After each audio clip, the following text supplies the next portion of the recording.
welcome back. We are into session 12, session 39 overall. This is Across the Atlantic, session 12 of our Strange Times Ahead campaign. The last couple games, to recap where we were, it was Thursday, February 8th, 1923. The group of investigators had reconvened in Nora's room and decided what they should do next, discussing what do they do fish people fear, what might be used against them. Should they put someone in a life raft to watch the deck overnight, and other things they might do, such as try and get the book from Mrs. Hastings, go to breakfast, and bring the box to the captain. Draper stays in the room with the box for much of the day. Wright and Brady take the other box, one of the duplicates, to the captain to be stored for safekeeping.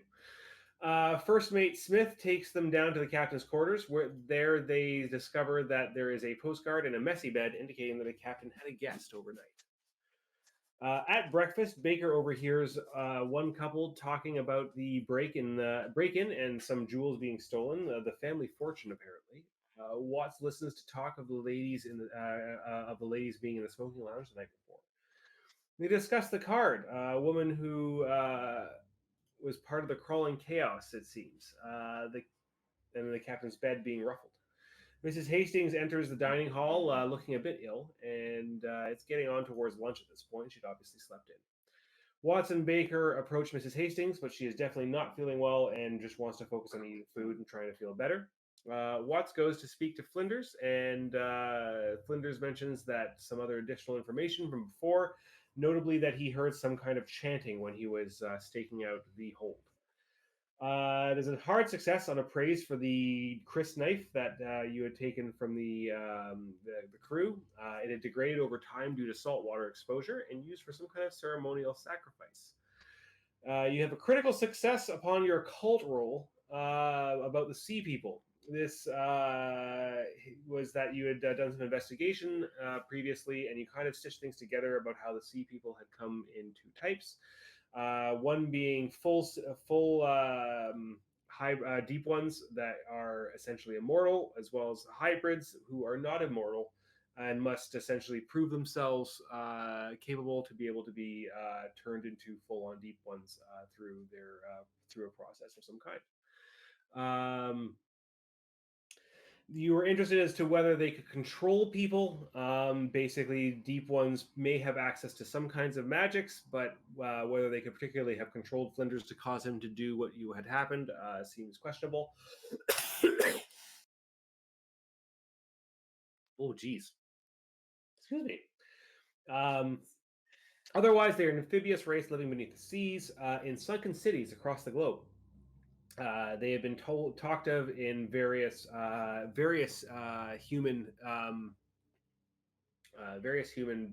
cultures and backgrounds over the millennia, and there are various legends that refer to them. They are ruled by Hydra and Dagon, and they worship Cthulhu. Various human enclaves around the world are devoted to their worship, various cults. But beyond that, you don't have any really specific information about them, just sort of kind of connecting a bunch of different legends and anecdotes.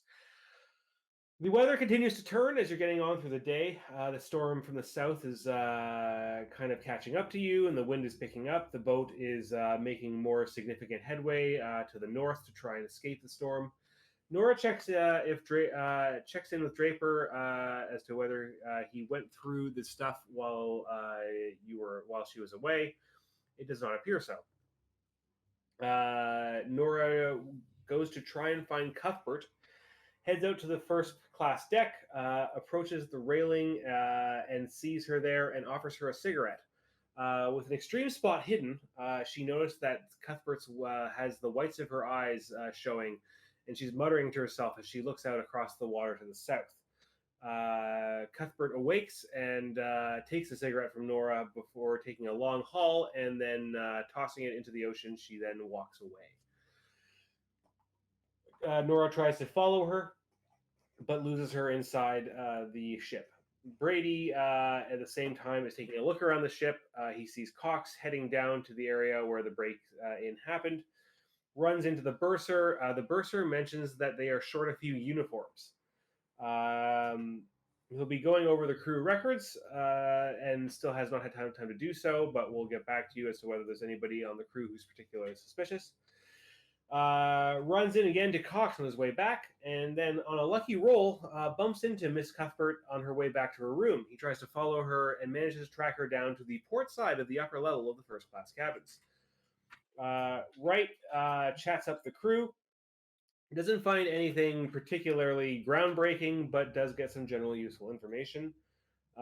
Goes then to speak with the captain and cross questions him. The captain is marginally evasive, saying that he doesn't really know who he's eating with this evening, and he has many duties to attend to. But you find that when you head down to dinner, he is in fact eating with Miss Cuthbert once again. You try to spot the secret fishmen in the dinner hall, but you do not see anybody who looks like they are hiding in plain sight. Watts and Wright meet at dinner to chat. Brady comes down and then brings the dinner back to the investigators who are remaining in the room. Baker and Draper obviously being the ones staying behind. Cuthbert and the captain pass behind Wright, and Wright's artifact reacts to their passing. As the evening goes on, you decide to stake out the deck. Watts stakes out the lower decks. Nora, Brady, and Wright are on the bow, port, and starboard side, respectively. The splash is heard from the stern by Brady, who sees Hughes returning from that direction. A strange, wet person in sodden uniform appears on the deck near Wright. Wright goes to get Brady. At the same time, the sodden person goes towards the front of the boat, where Nora sees it and confronts it. Upon seeing it, it appears to be some sort of strange and frightening fish person, which she goes to confront and has to make a sanity roll, which she fails, causing her to stumble back and be shocked by the visage that greets her. That takes us to the current situation. Before we jump in and swap to the battle map that I have discovered, thanks to the Patreon of what is his name? Love Maps Cthulhu on Patreon, which does a whole bunch of great Cthulhu related maps, and I'm very happy to have found it and supported it monetarily. Is there anything else you guys would like to my recap? Not so much, but I did lose some hit points before we got onto the boat. I healed some of it, and I'm still one short. Would that have healed since I've been on the boat, or not? Yeah, I suppose you've had some sleeps and stuff. By now, I guess I would say sure. Why not? It's only one hit point. You would have seeken sought a few band aids and recovered.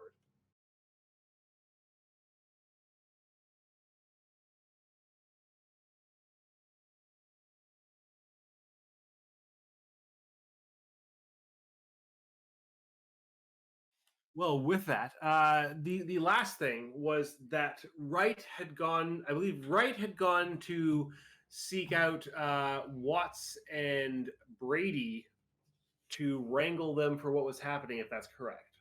Yeah, Wright grabbed Watts and told him there was a fish person headed towards Baker, and then went to get uh, Brady. Well, we will switch over to the map of the ship, which is not exactly right to what I had envisioned, but it's a hell of a lot better than anything else that I could have found. It's a proper battle map with actual grids, etc. I will say that Draper. Would you have gone to also knock on the door for Draper, or will Draper have to simply hear the commotion on the deck? I didn't think about that last week. Yeah, well, I mean, obviously he wasn't here, so I'll give you guys the opportunity to retcon that very slightly.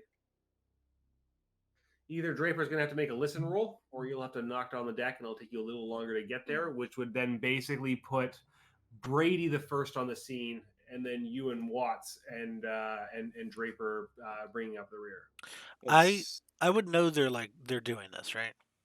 Well, exactly. talked Yes, to you me about know it. that they're out there staking out the ships. So, like, you would certainly your listen rule would not be a hard listen rule. Like, you'd be pretty much on high alert.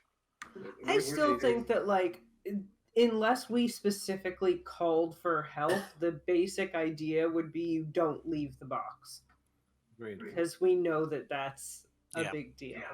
So, like, unless you hear screaming and dying, you stay put. I I figure think that would have been established ahead of time. worst case scenario, Wright can play runner and then just tag person to person to let everyone know what's going on. I can do that because you're slow as fuck. I am slow as fuck. There you go. We have a plan. Nora will shoot things. The rest of you communicate. And, if she needs to stop shooting, try and communicate that without getting in the way of the shooting.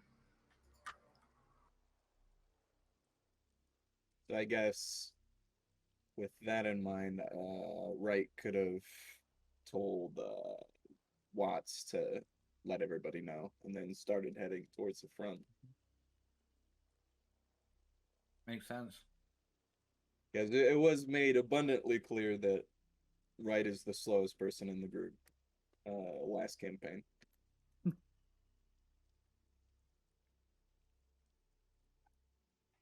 That we return to the deck of the ship. Sorry, so you're saying you did tell Draper, or that you have not bothered to tell Draper, knowing that he has been otherwise reprised of the situation? We've definitely told him the plan for the night. Yeah. Like, Yeah, but you haven't gone back to get him. No. He has to stay with the box, really. Yeah, exactly. So Draper, give me a listen roll to see how well you hear what is happening down the way on the boat. All right. Let's see. Confirm whether, obviously, at this point in time, there has not been a lot of noise, just like various running about on the deck. Ooh, my listen's not very good.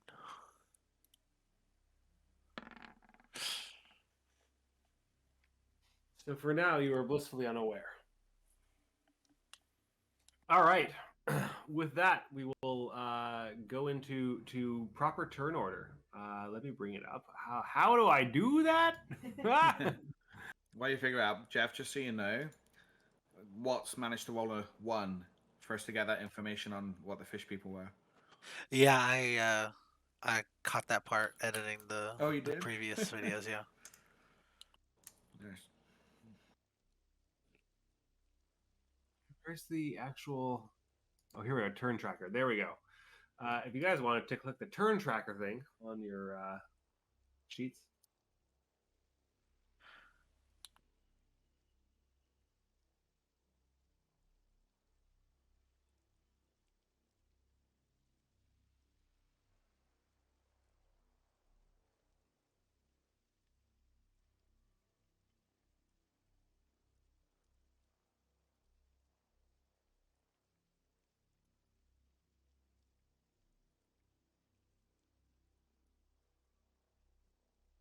It's the top left, the dexterity.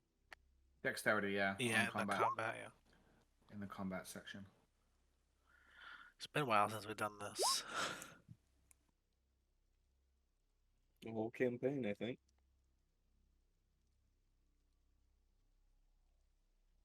Yeah, I think this is the first proper turn order combat. What's everyone else's move rate? Mine's 7.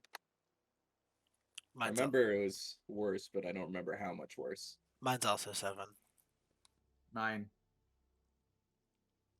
I think my last character was 8.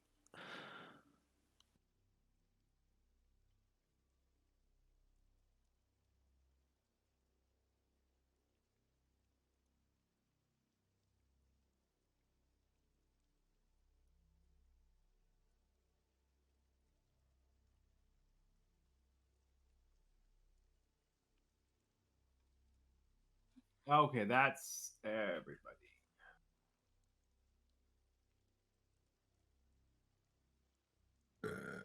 Pardon me.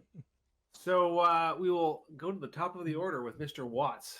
I posted into the channel the nice little flow chart for how combat functions because it's been a while.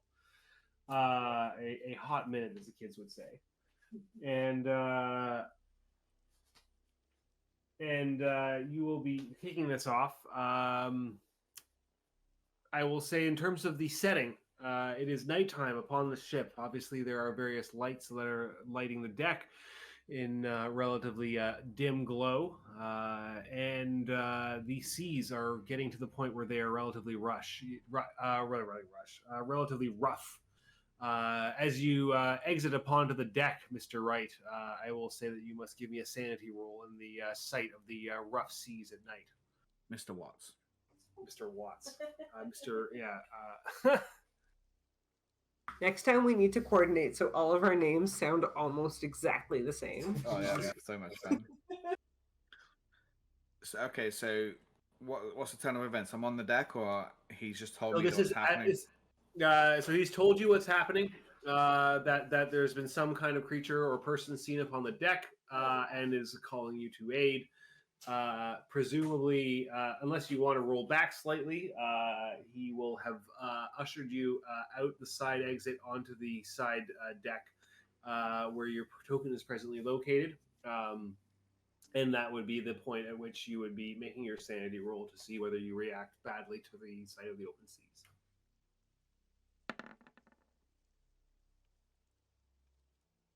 So you take 1 point of sanity loss, reeling backwards and stumbling back through the door with a cry and fall to the floor before pulling yourself back up and looking back out and steeling yourself for the following turn, where you can exit once more onto the deck of the ship.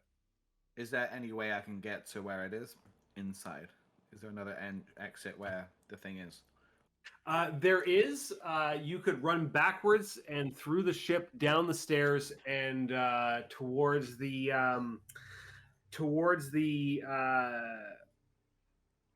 steerage exit onto the lower deck. Yep, I'll do that. All right.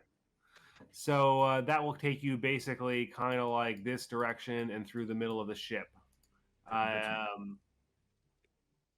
You rush backwards down the stairs and away from the sight of the open seas, making your way along the hall. Okay, and I'll do that.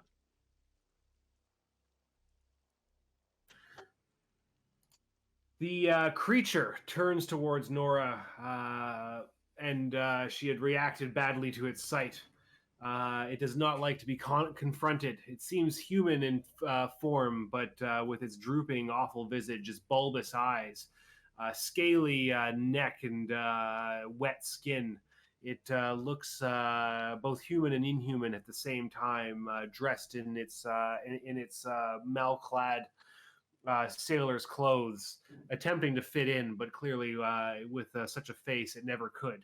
It turns towards Nora and stalks forward. How far is it to move? How far? Oh, Jesus Christ. No, you can't. In your turn, sure, you can shoot it. I'm just double checking how far they can move. Attack roll. Yeah, but no.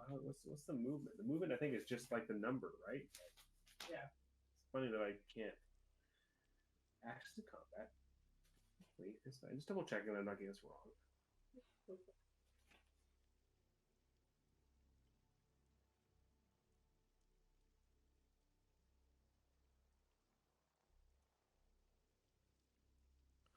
So,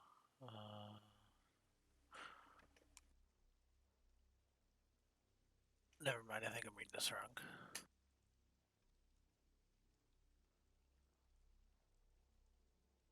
Maybe I'll go relieve Ronald of his duties and get him out there.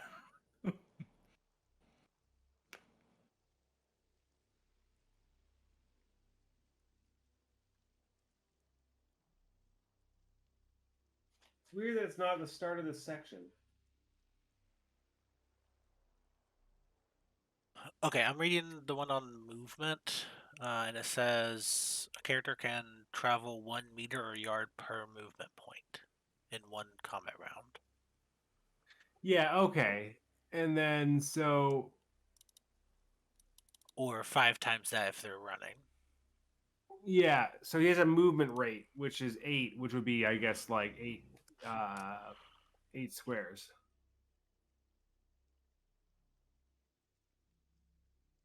So he rushes towards you, and you're just in range, and leaps out, seeing if he can knock you to the ground with his brawl. You can choose to try and dodge, fight back, or do some other kind of maneuver. Well, my dodge and brawl are the same, so I guess. So remember, if you dodge, you only need to match. If you fight back, you must beat his roll. Okay, well, I've already succeeded on a brawl roll, so I'm gonna dodge, and hopefully I can get a point in that too. Oh, jeez. All right.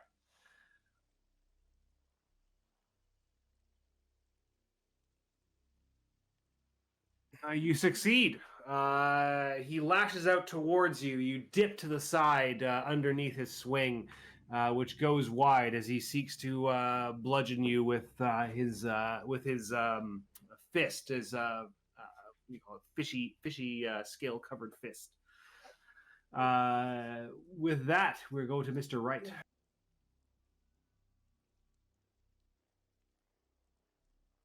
Okay.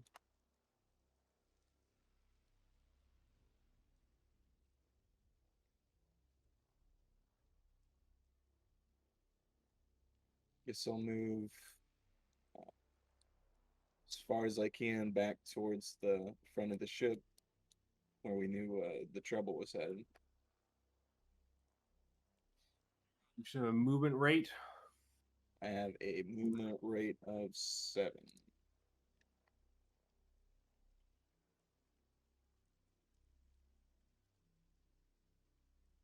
And that's sprinting. So do you get?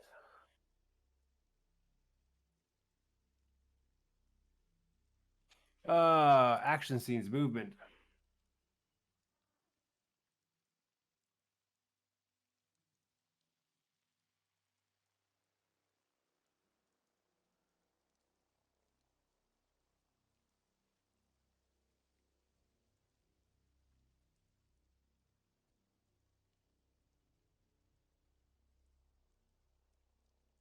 See if there's a thing for sprinting.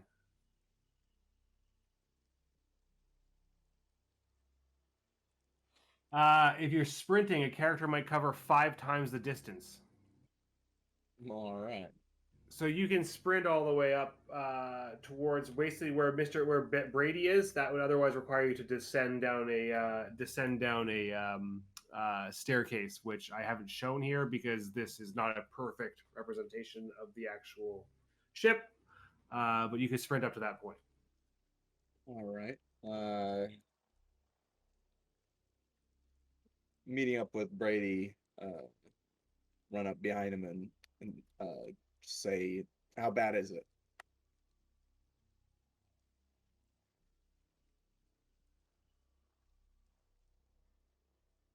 And then using all my action, I guess that'll be the end of my turn.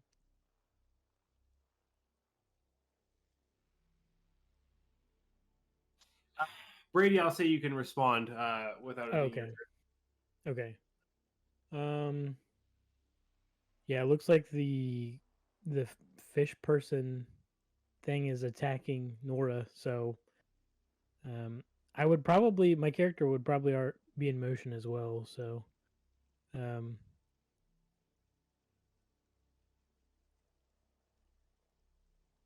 don't know, I guess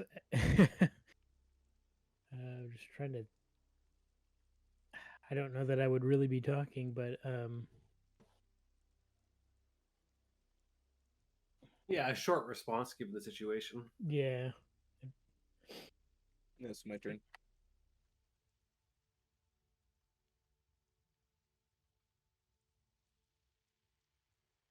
Miss Baker. Well, this guy did try to attack me. So I think the only real response to that is to try and shoot him multiple times in the facial region.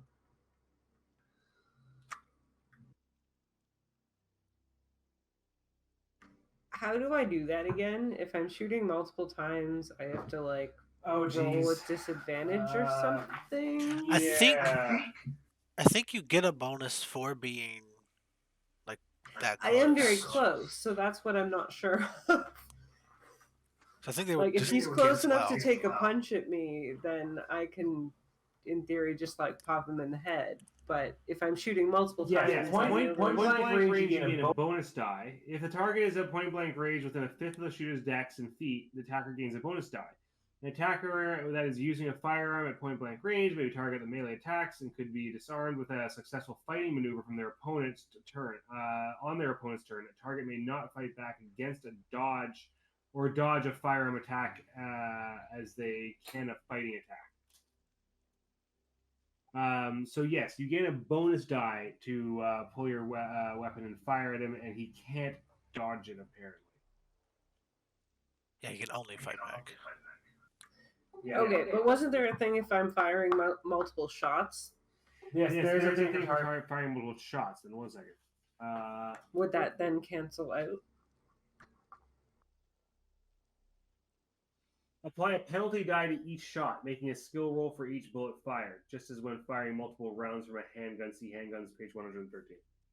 Yeah, okay, so I thought it was something, but so would the fact that I'm close range means that I just take 2 shots? So yes, you take one combat round and load 2 shells into any handgun, rifle, shotgun. Allow a round to exchange.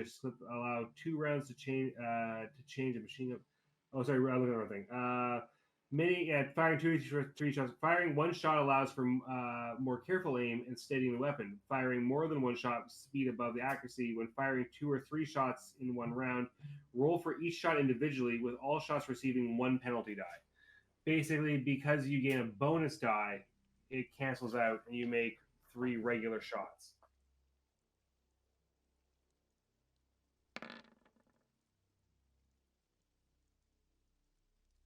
Jesus. Nora is angry, and she don't like this. That was insane. As he comes towards you and he sweeps his arm out, you duck underneath it, then launch yourself backwards, pulling your gun from its holster underneath your coat. Pulling it out, you fan the hammer, firing off 3 shots in quick succession. The first critical success slams into his forehead, blowing the back of his skull outwards as blood splatters backwards in a fan into the rain falling down. The second shot goes slightly wide, clipping his arm, but the third shot hits straight into the center mass, piercing his heart. The 3 shots in quick succession clearly kill the creature, who flies backwards and falls upon the ground. Nora stops and looks at it. It's like, probably wanted to ask him some questions. Puts her gun away, lights a cigarette. Do I hear the gunshots? That I will say, yes, you do hear without doing a check.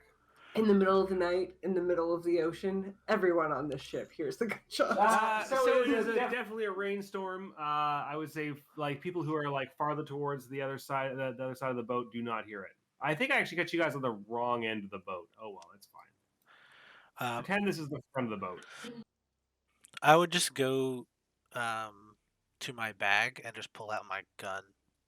Stay in the room, but have my gun in hand. All right.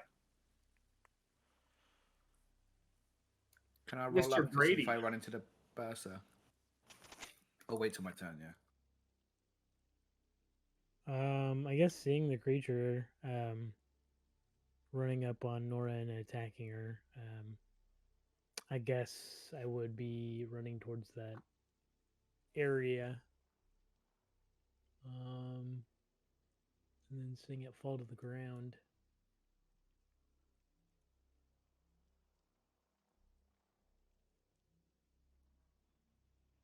So yeah, you can obviously if you descend the ladder quickly and sprint, you could probably get.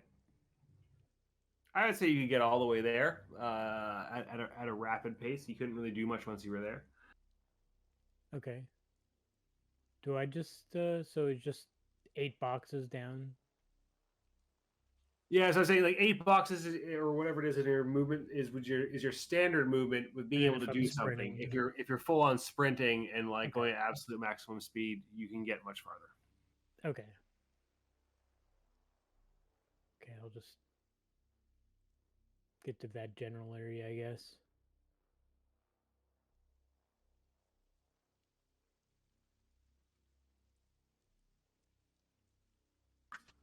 And go Would ahead. Nora be able to talk to him as he approaches? Yeah, I would say you can have a very brief interchange. Like, I seem to have overreacted. I don't think we're going to get much information from him, but he looks strange. Just shove him with her foot. The face is just like a complete mess. And so yeah, like that was my next question. Was to just like looking at this guy's face, this thing's face. It's just like completely like part of it's like missing or Yeah, basically from like the middle, like the the nose upwards is just like. okay, wow. Yeah, I'll just kind of stand there in shock and I'd be like, yeah, kind of. Um, it's probably for the best. He may not have gone down without a fight.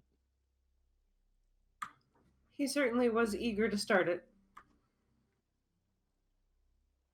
Well, we definitely have confirmation now.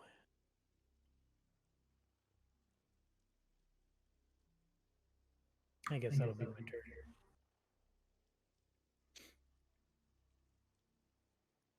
Mr. Watts.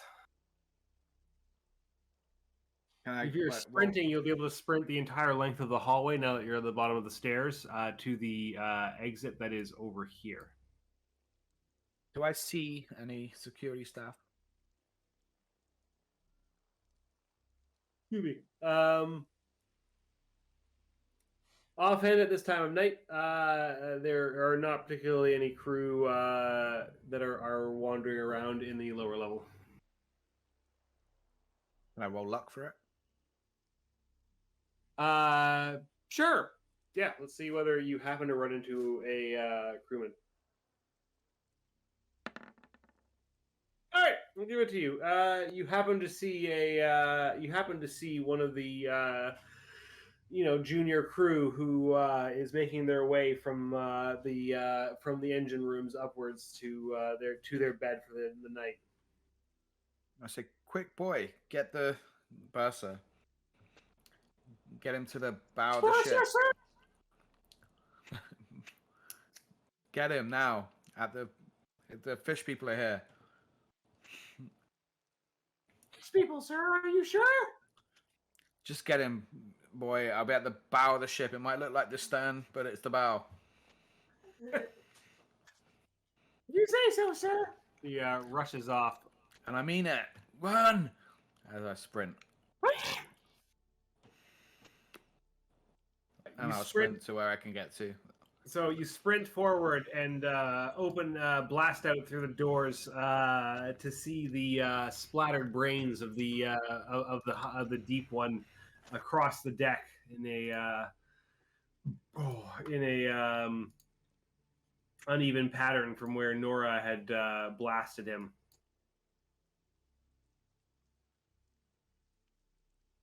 I like the splattered blood. There you go. I'll be like, oh, for crying out loud, Nora. And I'll stay just inside the doorway, not exiting out. Like, he attacked me first. Nora and Brady and Watts, give me a listen roll. And I will say, Wright, give me a spot hidden.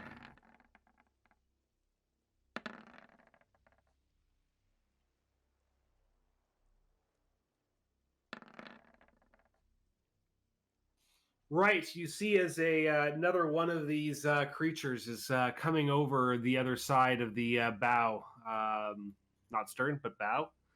And I will say then, Miss Baker, you hear a noise in the darkness towards the other side down this direction, but you cannot see what it is. So I ping the direction again? I was zoomed in too much to see it the first time. Gotcha. Okay. I will turn my attention in that direction and keep a mental note of how many bullets I have.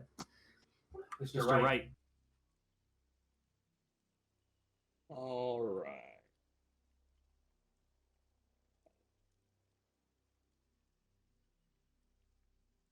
We'll start heading towards the rest of the group, and then seeing this figure emerge over the side of the ship, we'll shout out to him, "Look out! There's more!" And then take up a position.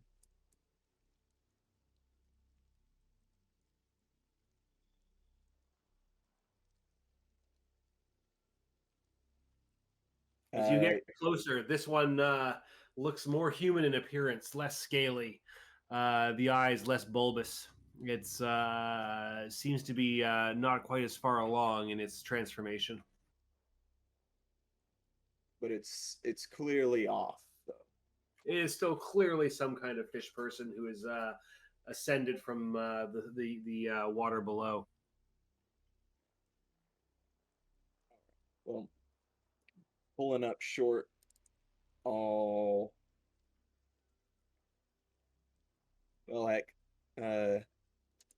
caution is already in the wind, so he'll whip out his gun and fire a shot.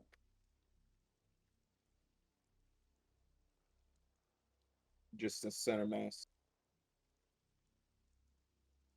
It's just a straight roll, right? Yep.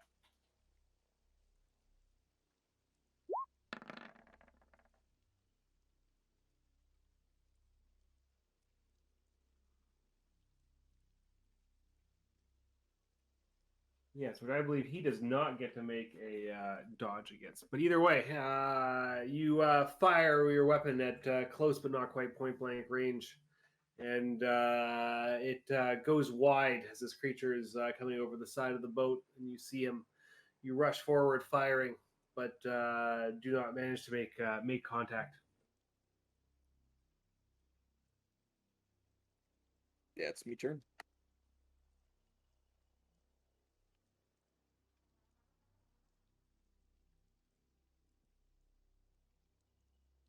All right, Miss Baker.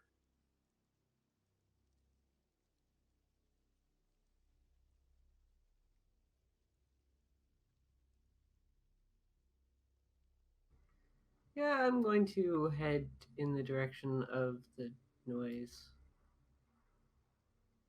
that I heard over this way. I can't remember how to do a thing in this. There we go.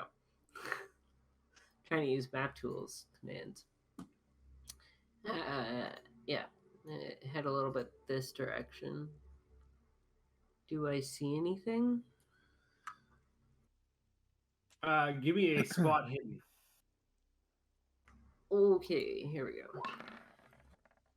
You do not. The darkness and rain falling as the rain is picking up and the boat continues to rock. You look towards the life rafts and the side over there, but while you hear a noise emanating from that direction, you do not see where it is coming from. Okay. I'm gonna like sort of keep myself pointed so I can see like that direction out of my peripheral vision, just in case something comes suddenly rushing towards us. But I gotta shoot at this one over here, I guess, that is attacking people and actually visible. That's not that far, right? Combat in this game is somehow so confusing. It's only 40 feet. I think I can shoot that far. Yeah, what is, I mean, apparently your weapon. Probably.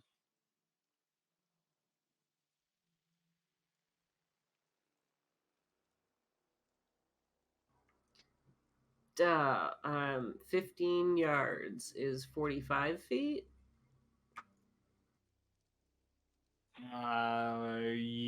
Sure. It's 3 yards, right? Or 3 feet per yard. Yes. Yeah, For 45 Americans, feet. yes. Okay. Yeah. Excellent. Then he's just in range, so I will shoot at him. I guess just once.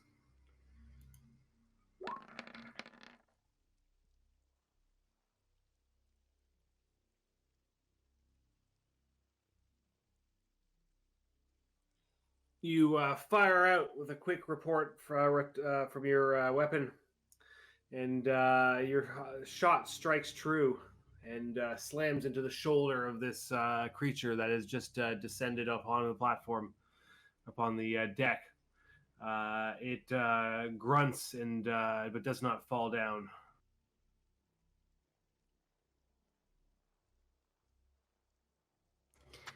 All right. Well, I don't think I can do anything else, so I will turn my attention back in this direction, just in case. This direction, just in case something comes rushing towards us. And that's it. Mr. Brady.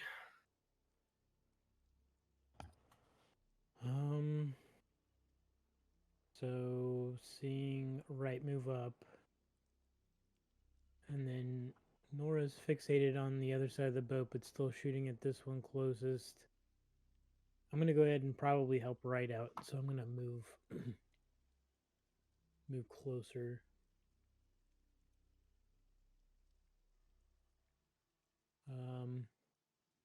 And I am gonna try and pull my gun out and shoot. You're doing one shot, you get a bonus die. Okay. Yes. Basically, advantage in D&D parlance.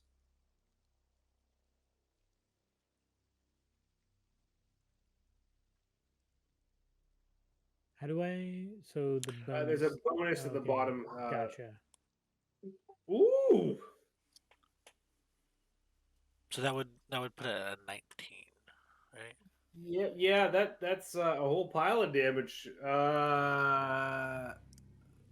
Yeah, because when you you get already- advantage, you get advantage on the 10, not the small number. Yeah. I always forget how that works. Well, so you rolled 12 damage on that. So you rush forward upon this thing, pulling your weapon out, and as you get into melee range, you point upwards and fire straight into it. The shot strikes true and hits the center mass of this creature. It grunts and topples backwards over the railing and falls back into the sea. Wow. Benjamin's just gonna have shock on his face, not expecting that to have actually happened. Went way better than expected. Mito clipped to him. Good shot. Thanks, Benjamin. Yeah, it was a little hairy there. I wasn't sure if I was gonna be able to do anything. I grappled with whether I should make all of you roll sanity rolls upon seeing these things, but since they're roughly humanoid and you've seen some pretty fucked up shit, I figured that Nora seeing it for the first time out of all of you need to make a sanity roll, but the rest of you I wouldn't punish with also having to make sanity rolls. Anything else? Nora will also call out "Good shot," as she sees the thing just go flying over the edge. Mr. Watts just inside the door. No, what the is going on? Fish people attacking us. Get out here. I'll step out and take a few steps towards where Nora's pointing. And then Presumably towards the aim. other side. Yeah, towards down the last one down here. Yeah, she's like aiming in that direction, but she'll sort of gesture with one elbow towards the dead guy on the middle of the deck over here. Come out. You'll have to make a spot hidden roll to see whether you can see the other one that is down that way. Okay. It's over to here or something. Yeah, perfect.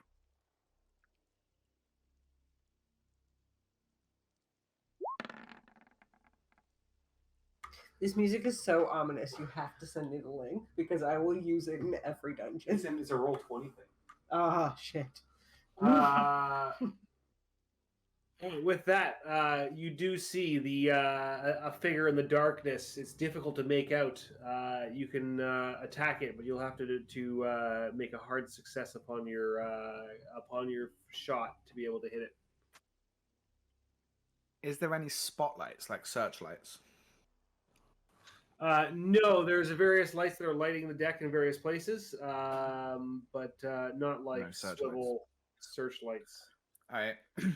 I say, you there, come out, and I'll aim. I'll take aim and aim.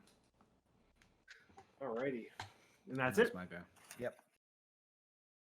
The ominous chanting rises to a crescendo. You can hear it crescendo. You can hear it from that direction. As it reaches its peak, Nora, you need to make a power roll. Power. Oh boy.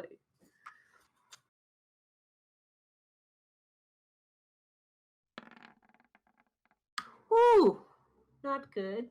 Not good. That's weird though. It says 90 versus. No. You made a 15. He made a 90. Oh, that was your hybrid thing. Oh, okay, it just happened at the same It time. happened at the same time. Gotcha. So that worked out well for you. Wow.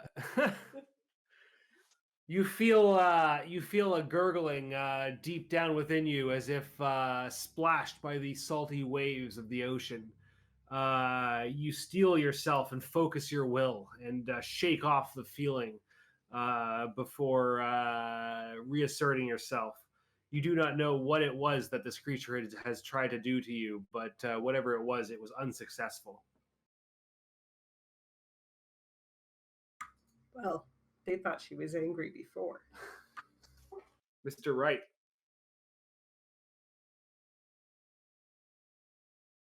Well, with our current threat dealt with, kind of half look over the rail and, well, he's gone, and start heading over to help the others.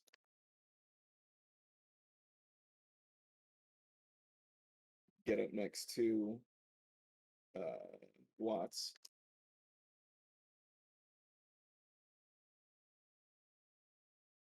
And I guess do I see anybody else at this position?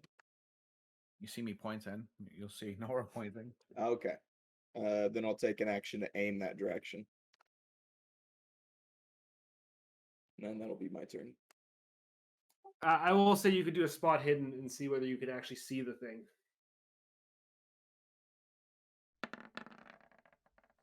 All right. I will say you could take a shot with extreme success.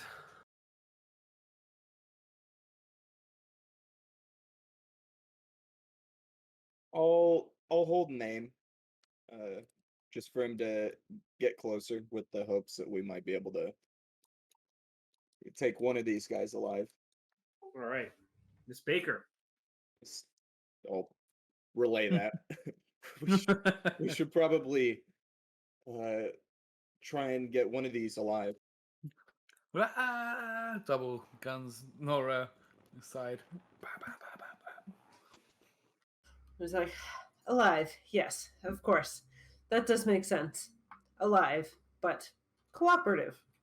And she will rush forward towards the edge of the next like bench so she can duck behind it if she needs to. Can she see any better from here?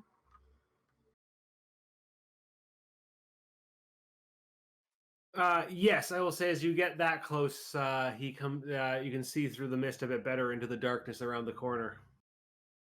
Can I see enough to aim for like his knees? I will say yes, but you'll have to make a hard success.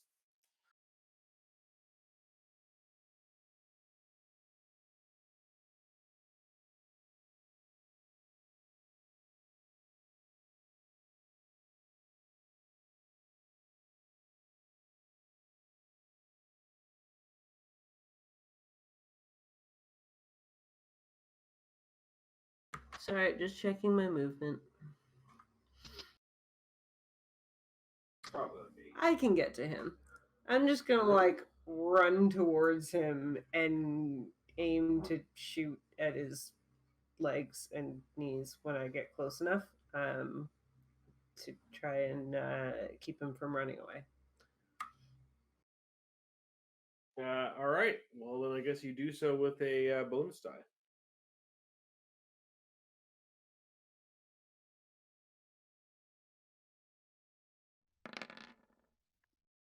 Jesus.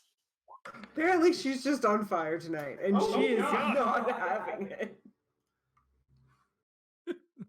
Well, that's a That's 2. crazy. Not quite a 1. This guy doesn't have any legs. I'm just gonna say.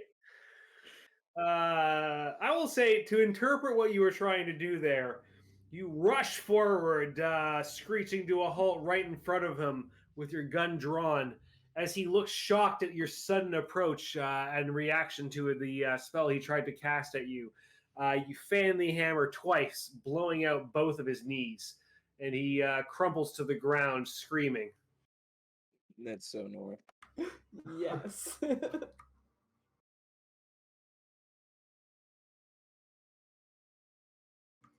Amazing. She will, I don't know, could she still do anything at this point? Like, if she wanted to drop to her knees and try and, like, stuff a handkerchief in his mouth or something? No, I think that's going to be your entire turn. That's fair. That's fair. I just thought I'd ask. Nora should definitely be a character in a Quentin Tarantino movie. Yeah, that would be. Yeah, basically. She'd die horribly at some point, but it would be like heroic from her own perspective. Yeah. And it would be, you know, poetic somehow. All right. So I guess I'm gonna just try and at least get back to the rest of the group.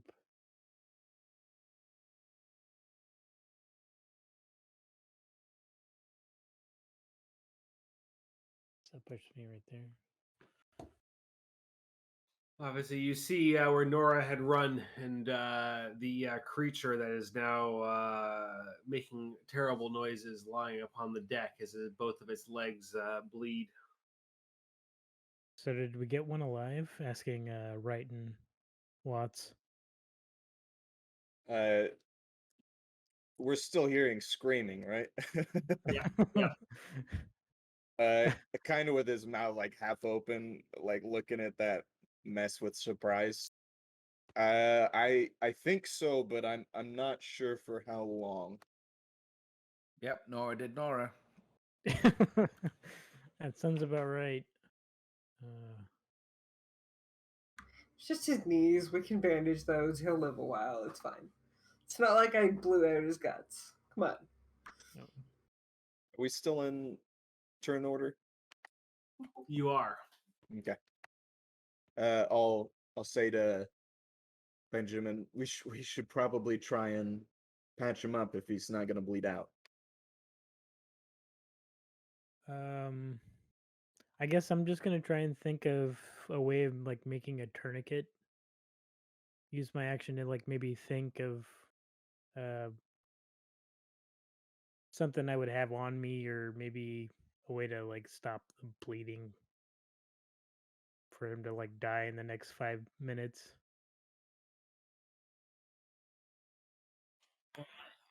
Mr. Watts. If anybody's not zoomed out of the map, there's 15 of them on the stern. Let's go. Yeah, we don't got time for this. I'm gonna. It's funny with all the preparation that I did, that I got the bow on the stern totally fucking flipped. And, like, I just did not, until we got into the game, pay attention to this. And it was just like, fuck. Can you not just drag the boat It at happens. 180? Right, flip it all the way up. Well, so there isn't like I'd have to like use the like original JPEG and flip it, and then re-upload the background. Oh, you just can't flip it on the thing. I don't think I can flip it in game. Okay. It doesn't matter anyway. I'm gonna run and drop down to my knees and grab the thing by its jacket. You're gonna run over? Yeah, I'm gonna run over and slide on my knees to it. Did your people take down the Titanic with my gun actually against its forehead and grabbing its jacket? Give me an intimidation. What is it? I think it's an intimidation or something like that. Intimidate. I'm not very intimidating. Yeah, but I'll give you a bonus die on it. What was that, 95? 47? I don't think there's anything I could do to make that happen. You can click your bonus to see whether you roll even better.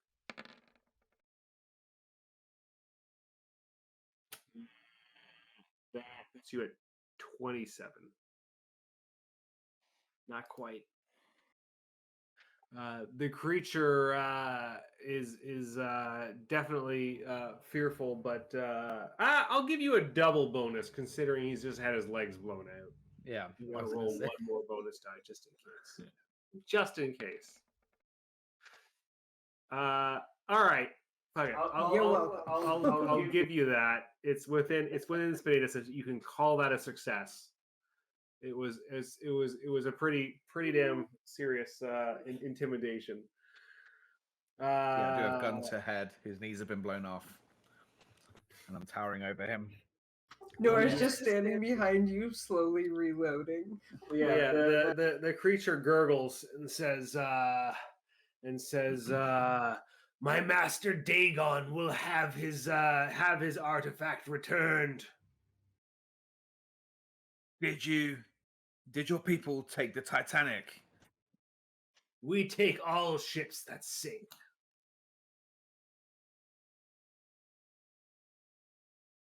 Oh God, do I pull the trigger? I'm gonna cock and give it somebody else a chance to stop me, but I'm in now mid-action of cocking and I'm about to let go. It's his turn.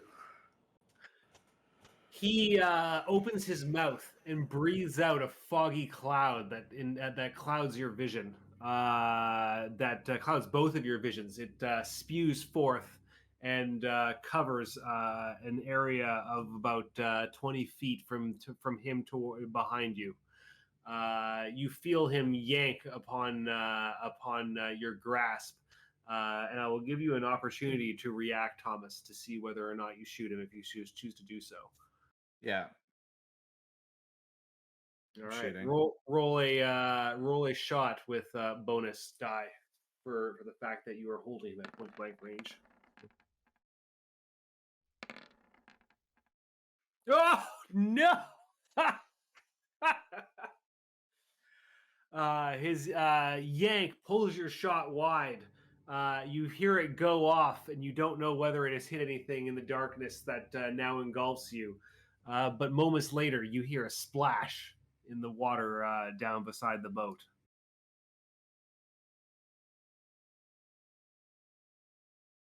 Dive in after it. No, just kidding.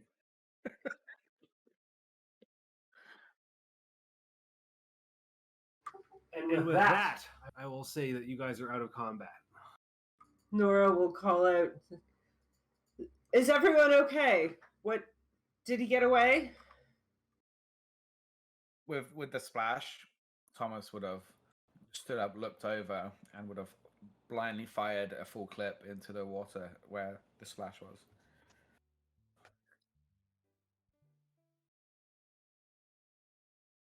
Wrong one. And then realized that I'm now staring at the open water. Throw up a little bit in your mouth. Sammy! Think Wright's over looking at the other body with his hands on his head, trying to hold in vomit. Yeah, I think Benjamin would come near Nora and Watts to see what happened to this person here. Does the fog stuff take long to clear? Moments after the you hear the splash, the fog dissipates. Thomas stands holding the two legs of the guy. Benjamin's gonna look pretty grossed out and he's gotten away, I guess, but has no legs. That's So I believe one of you learned this spell that he used. I do. I've got it. Yeah, okay. So you'd recognize this as that spell. It's the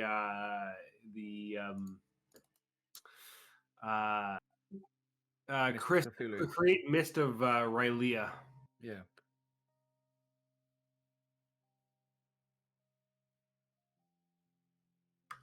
Seeing the others come over, I'll say he seems to have gotten away, but he spoke of a master Dagon, and well, he seemed rather determined considering the state he was in when he jumped overboard. Yeah, I told you. Diagon and Mother Hydra, the people they worship. I knew it was them. Let's drag this body inside. so you're saying that he said something about the sinking of the Titanic? He said that they take all sunken ships. And I've always said that something took the Titanic and it wasn't an iceberg. Walking back, Wright will say, "We need to move. Those gunshots will have made a lot of noise. I We're already not called even for supposed help. to have guns." We'll have to talk more about this later, Watts. But yeah, I think you're right. We do need to move. Try and Perhaps if you give me your firearms, I can make it back to the room in time so that they don't get confiscated. Nora will Give me your guns. I'll run back. Nora will casually tuck her gun back into her belt and say, "Those who fell overboard were armed. We simply made sure that they targeted each other in the dark if we are questioned. I do suggest that everyone makes haste back to their rooms, however. He'll take a step into the shadows as much as possible and just sort of casually head back to her rooms, smoking. I called a boy to grab the bursar. He should be here momentarily. For some reason, all looking like Anthony Flinders crew members burst onto the deck.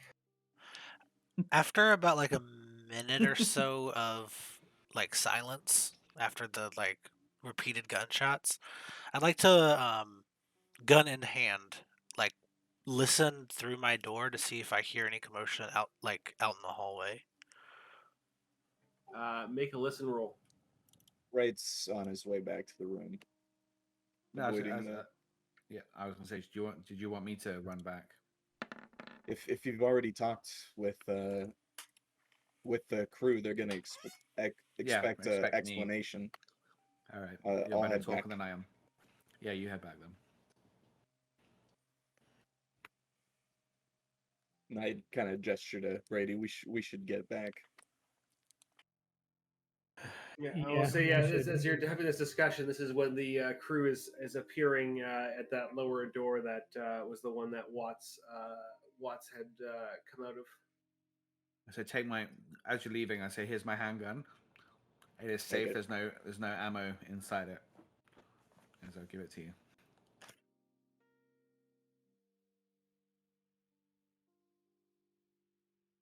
I'll run over to the crewman. I say, we got one. I told you, they're here. Where's the bursar? I think you can move your token, can you not? I can. I was just being lazy. Oh, okay.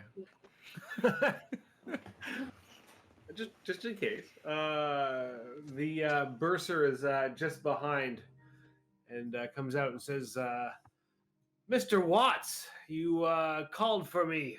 What? Yes. What fresh hell is that behind you? It's the thing that people have been seeing. It attacked us. It attacked Nora. Attacked.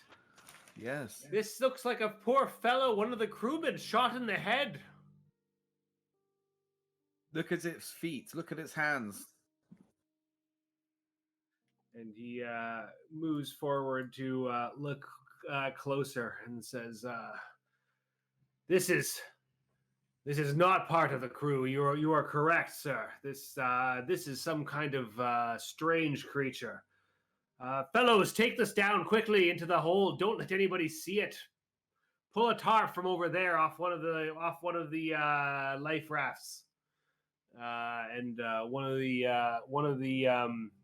Wait 1 second.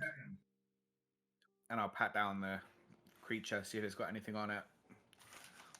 All right. I don't know. What's the roll for that? What is the roll for that? I don't know if you need to make it really a roll.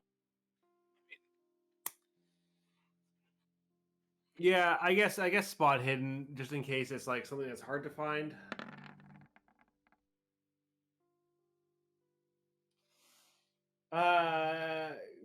Going over the creature, you find that it is sparsely clad. It has this crewman's outfit on it, but no shoes, no socks, no underwear. Just simply a crewman's outfit. It does not seem to be clad in anything other than what seems to be like a seashell necklace that is around its neck. I'll grab the necklace. You break the necklace off, presumably relatively carefully, so as not to spill it across the deck. Correct. The bursar says, "Sir, we must get this body off of the deck and clean up before anybody sees it." Yes, of course. But there were more of them. This wasn't the only one. More heavens! I can't believe it. Believe it, sir.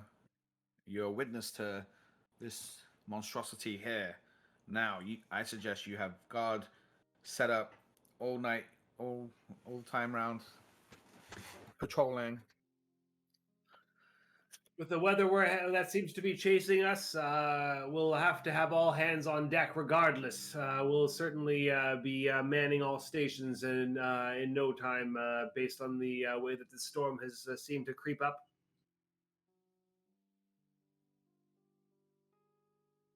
Does the bursar seem phased, like it was completely shocked to see this thing? Give me a psychology roll. Oh, I'm gonna fail this one. I'm gonna guess I'm gonna get a nice 77, and I need a 10. Not even a 77. I guess it's gonna be a spectacular fail, though. The literal worst roll. I think that's our first 99. I think I had a I had 99. I had 100, I thought. Yeah, one of you guys had 100 as well. Yeah, it's 100's a critical success. What? 0, 0, 0, 0, like basically it's like it was, No, yeah. there's actually 101 rolls, aren't there? Yeah, it was No. 100.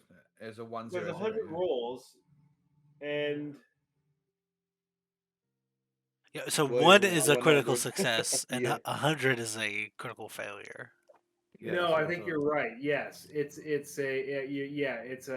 10 and a 10 as opposed. No, it's Yeah, he had a critical failure on a listen. But yeah, Ugh. you scroll Yeah. halfway up. It Yeah. was Anyway, either way, it's not good. Yeah, you're right. You can get 100. It's a one that's a critical success. Anyway, Ow, my ears. yeah, Wait, you- am I on deck? I can't be near the water, and I just run off. I'm gonna get out of here. Yeah, that's. That seems like a good place to take a quick bathroom break, considering everything that's happened. Let's regroup in 5 minutes. All right. Well, we're back. The next final important thing that the bursar will ask of Mr. Watts and say, like you said that you were accompanied. Where is Miss Baker and any of your other compatriots? I heard there were gunshots up on the deck. Those things did the gunshots. They came up shooting, and I think because it's dark and misty. Well, it was misty when they were here. They accidentally hit each other, but they were right here. I don't know where they went. Give me a fast talk roll or deception or something. What is? Yeah, I think it's fast talk probably. Fast talk is. Can't find it. There it is.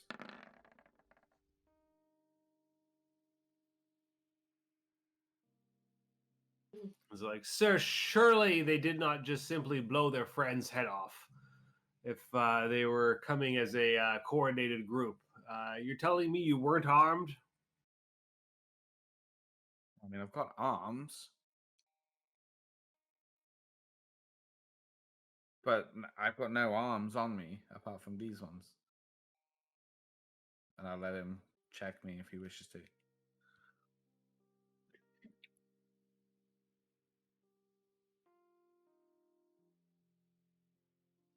He nods towards the crewman, and they will pat you down.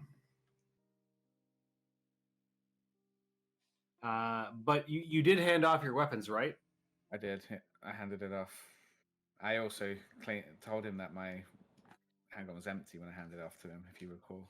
That's true. Yes.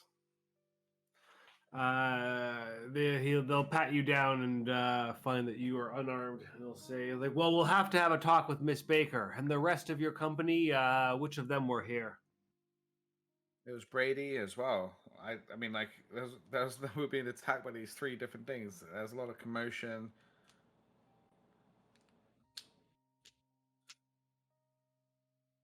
Two of them got, well, there were three in total. One of them managed to get away after farting mist in our face from its mouth.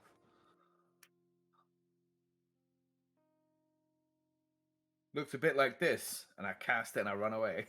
That's good.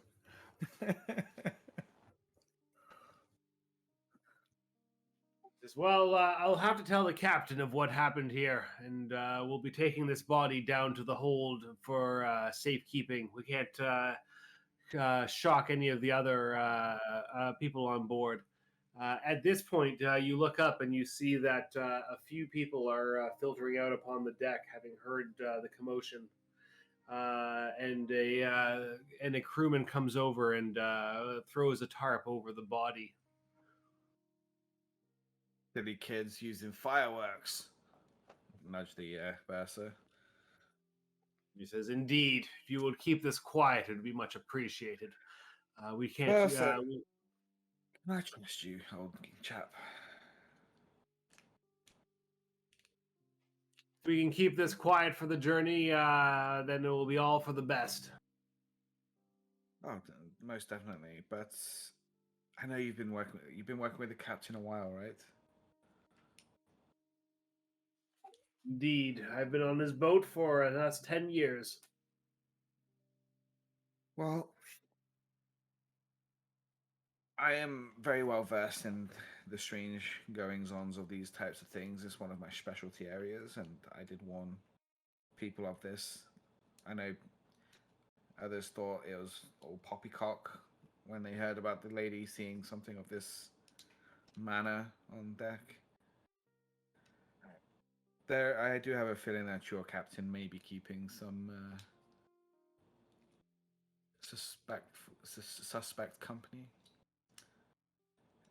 I am not accusing your captain of being in the pocket of anybody, but I think it'll be in your best interest that you just keep an open mind. Be cautious. Well, the captain has been quite enamored with his new lady friend. I don't know that she's anything to be worried about, but he does seem rather enthralled. I'm sure she's nothing to be worried about, but there has been a feeling or two that has come about that you might want to be a little bit cautious and more observant. Just protect your friend, is all I'm saying. I assume he's a friend. Friendships develop over years, so we wholeheartedly trusted the captain when we came on board, and we intend to do so moving forward. But for the protection of him, please keep an eye. I am worried about her, is what I'm saying.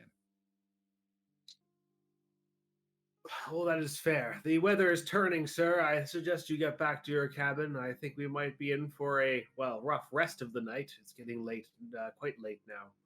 Oh, for sure. And just so you know, talking about me being an expert on these things, this weather is not normal. This weather is connected. Cheerio.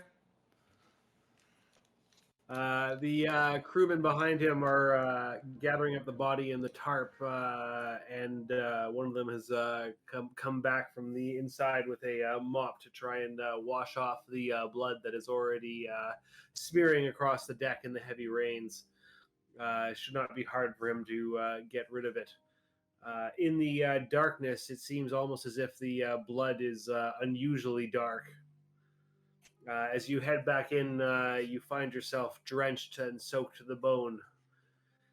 With that, we will cut back over to the rest of the group, who has disappeared upstairs for wasabi peas.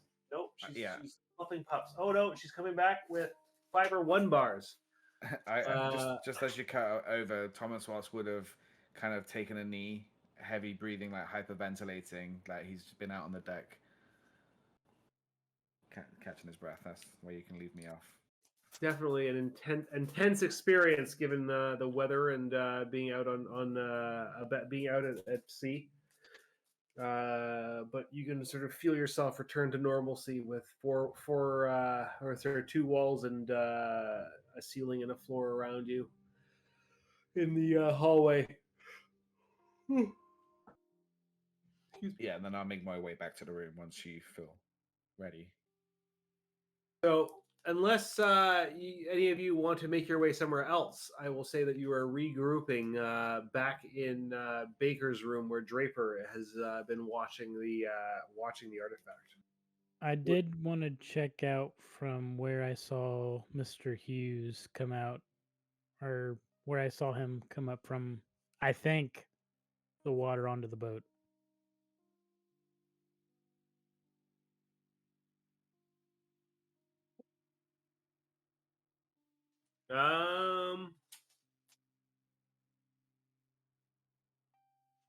So yeah, you could head to the front of the boat. Sorry, the rear of the boat. We're on the front of the boat. Mix it all up. I guess give me, is there a generic investigation or something? Spot hidden, I suppose. This would be where I saw him the first time. Okay. Dang it. You don't find anything of note, but of course you did hear a splash. So if there was something that was being to be left, it was likely thrown overboard, and there was no signs left of what was done. Okay. Yeah, I'll just have to have a conversation with Mr. Wright later about that. So you will return to the cabins a little bit later than Brady, or sorry, Brady, Wright or Baker. Yeah. Worth noting, definitely heading back, trying to stay out of sight. Don't want third parties witnesses if possible. So yeah, I guess give me stealth rolls to see how well you were able to sneak back to your cabins. Brady would probably also try to do that as well. Refrain from any questioning. Oh, no. It is not terribly hard to be stealthy at this time of night, but obviously with unsuccessful rolls, you may well have been seen by a few crewmen and/or oh, my nose. Passengers that were coming out due to the sound of the gunshots.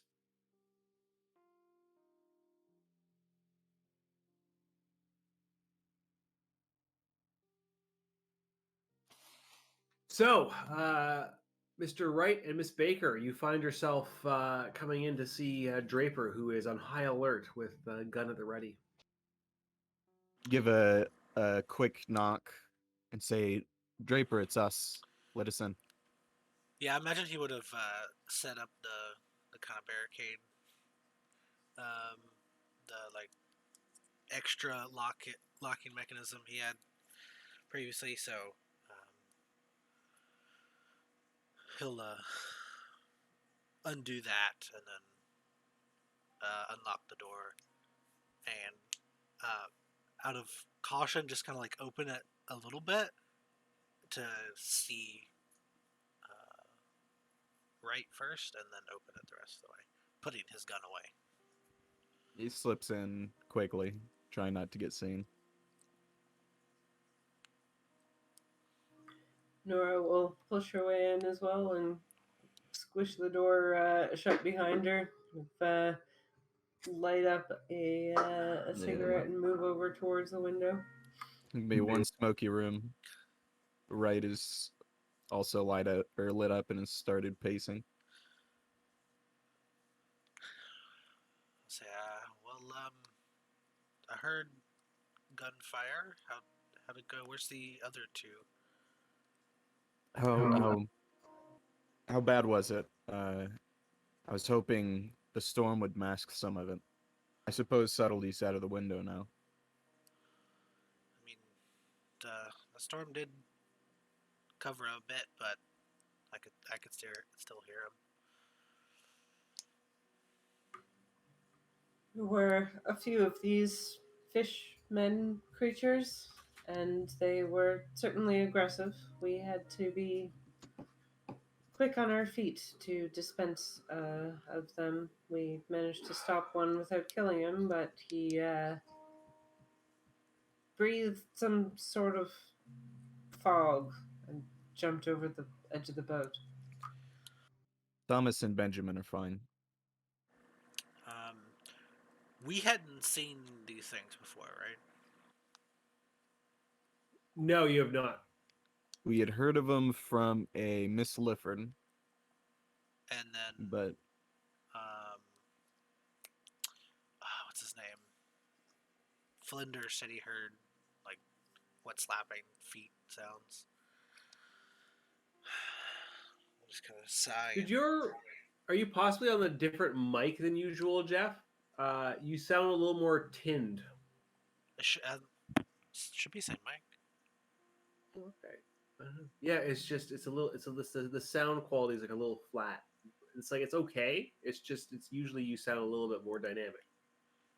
I don't know. I have been having trouble with this headset recently. Honestly, actually, you now sound better. That you moved it like slightly closer to your mouth. Okay. Hopefully that works. Yeah. Anyway, sorry. It was not bad. It was just like obviously a little bit different.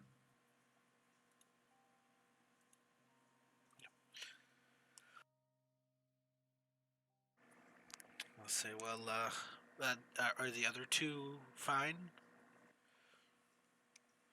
Yes, we all made it out unscathed. That's good. We're gonna have to come up with a story. They'll have heard the gunshots, and we certainly don't want our primary means of protection stripped away. We might have to find a hiding place for them, and get our story straight for whenever whenever they start questioning. Well, I feel like my story's pretty straight. I was in the room the whole time.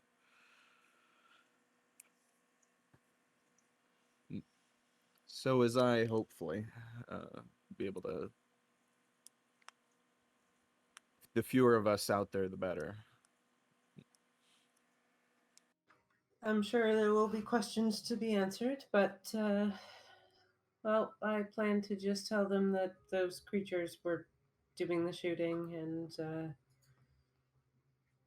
hopefully that covers us for the time being. We must remember these types of things are not. These aren't normal. They're not. It's going to be hard to explain the body, it's, even with its visible mutations. Uh, we'll have to find a way to spin it.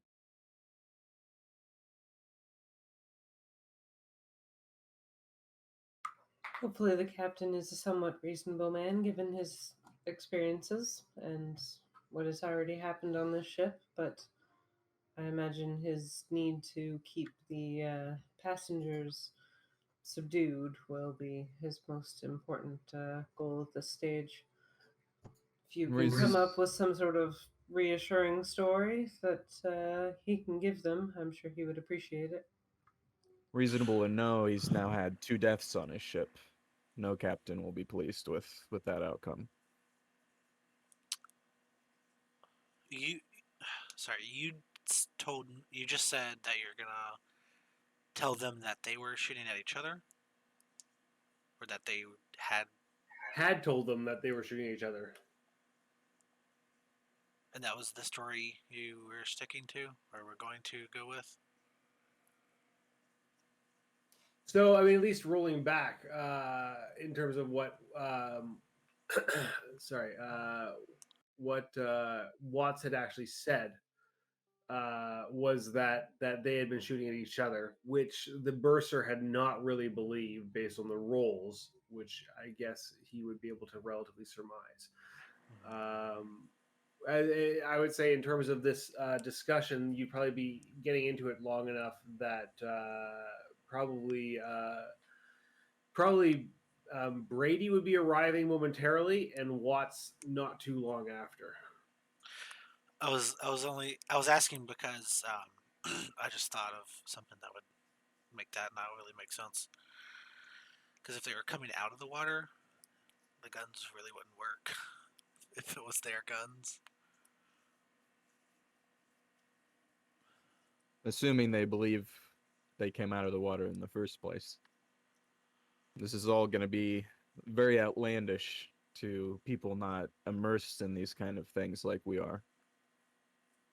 I know from the stories I've run, you really have to establish these types of things one at a time. Otherwise, the whole thing just sounds ridiculous.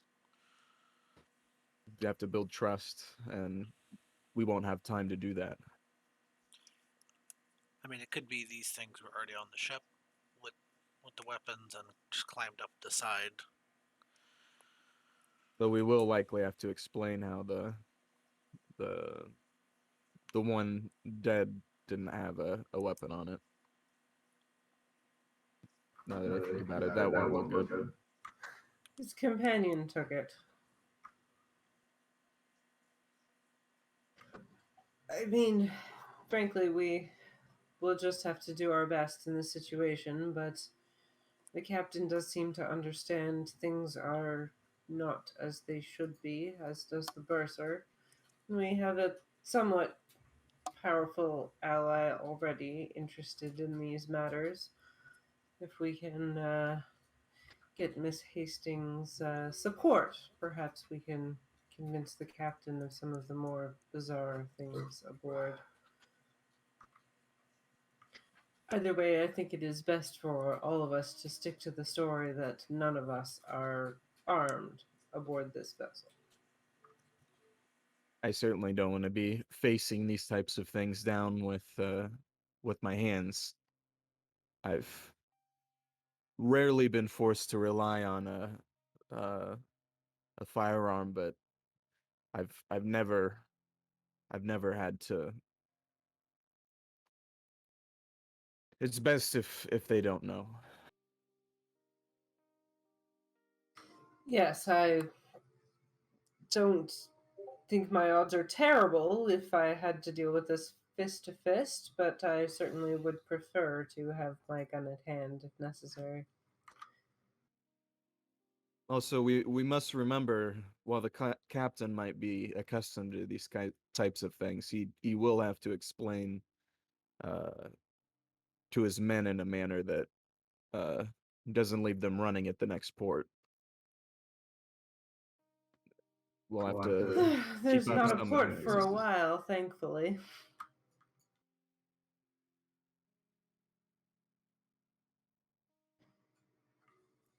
One thing in our favor, or perhaps at our detriment, but something we should keep in mind, is there really is no place to go from here unless you can breathe underwater.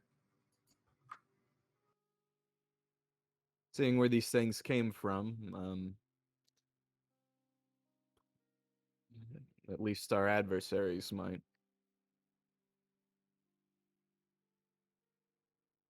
I don't understand.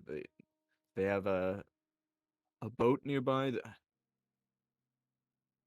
They just came out of the water. We're in the open ocean. This doesn't make sense.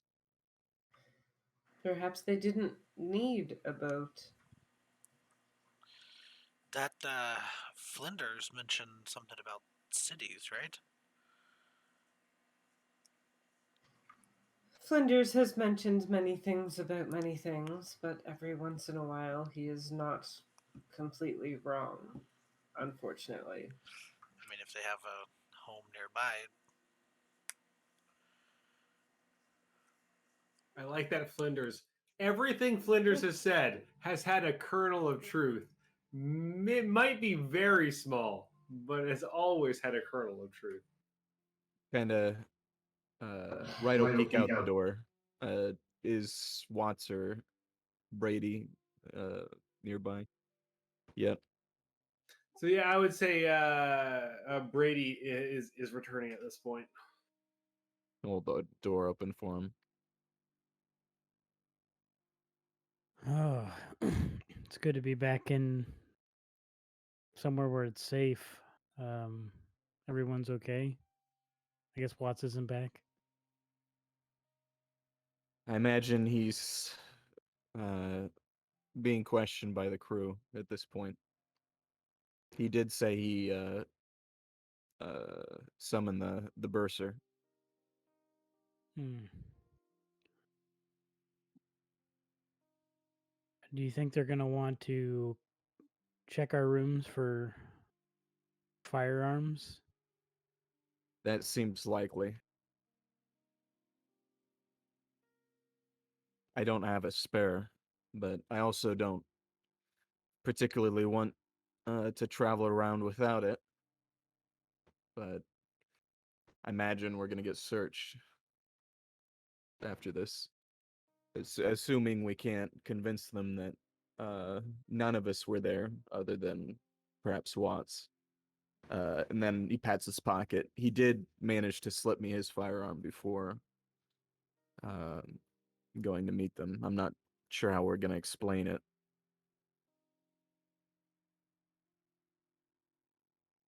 We were just talking about where these creatures might have come from. This is the second time they've come under the ship now. Assuming Flinders brain didn't get scrambled more than it already was by whatever hit him. No, it's true.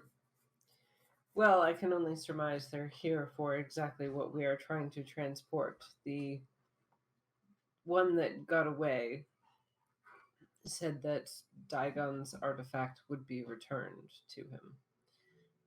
I'm not entirely sure what he was referring to, but it certainly seemed, well, relevant to our current endeavors. I hope that's not the book. The book or the item that we are carrying across the sea. Either one are likely targets, but either way, these creatures likely won't stop until they've gotten what they want. It sounded like there were plenty more of them, and they were somewhat expendable. If they had cities, I mean, we're traveling. I don't understand how they could keep coming up. And even then, it's a long ways to the bottom of the ocean.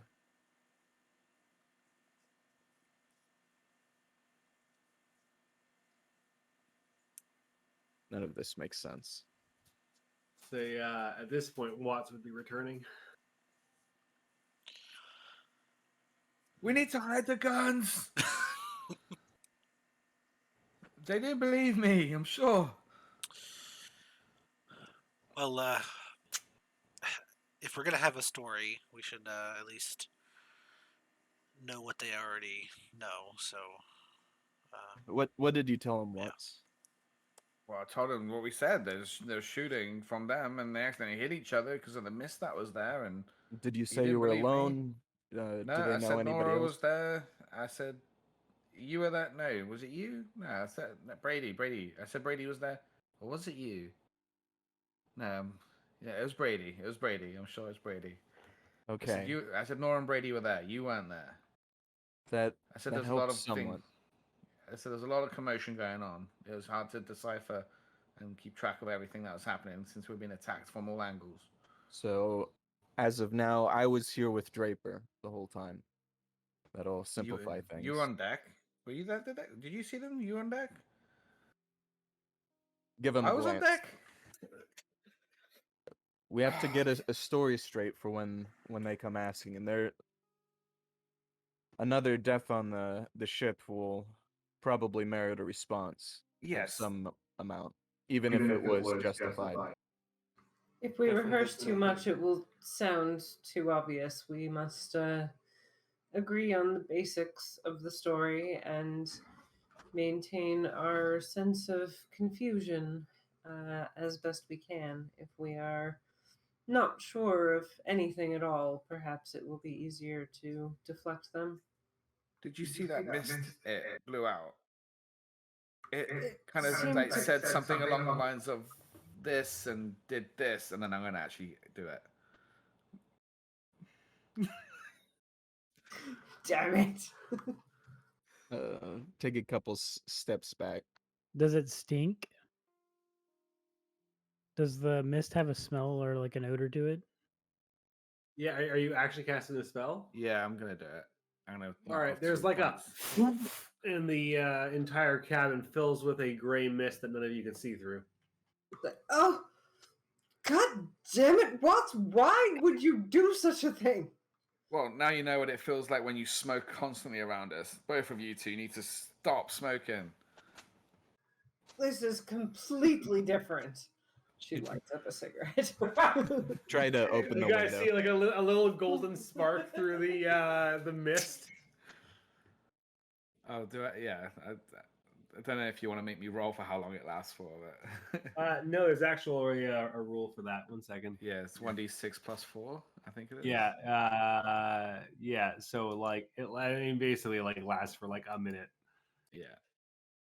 I'll just go and try and open the window, and like I guess the mist will just like roil out of the window or something.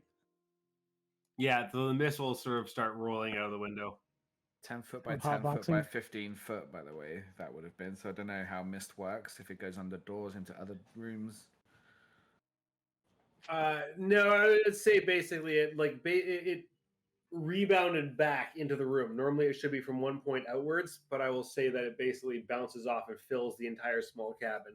So like essentially all of you are standing around inside like a completely misfilled cabin. That is, if you open the window, it's slowly rolling out of it, but then the whole thing kind of dissipates after about a minute. Probably accidentally run into Benjamin trying to get to the window. I forgot Well, I could that do was that. yes, that was exactly what he did. Very good demonstration.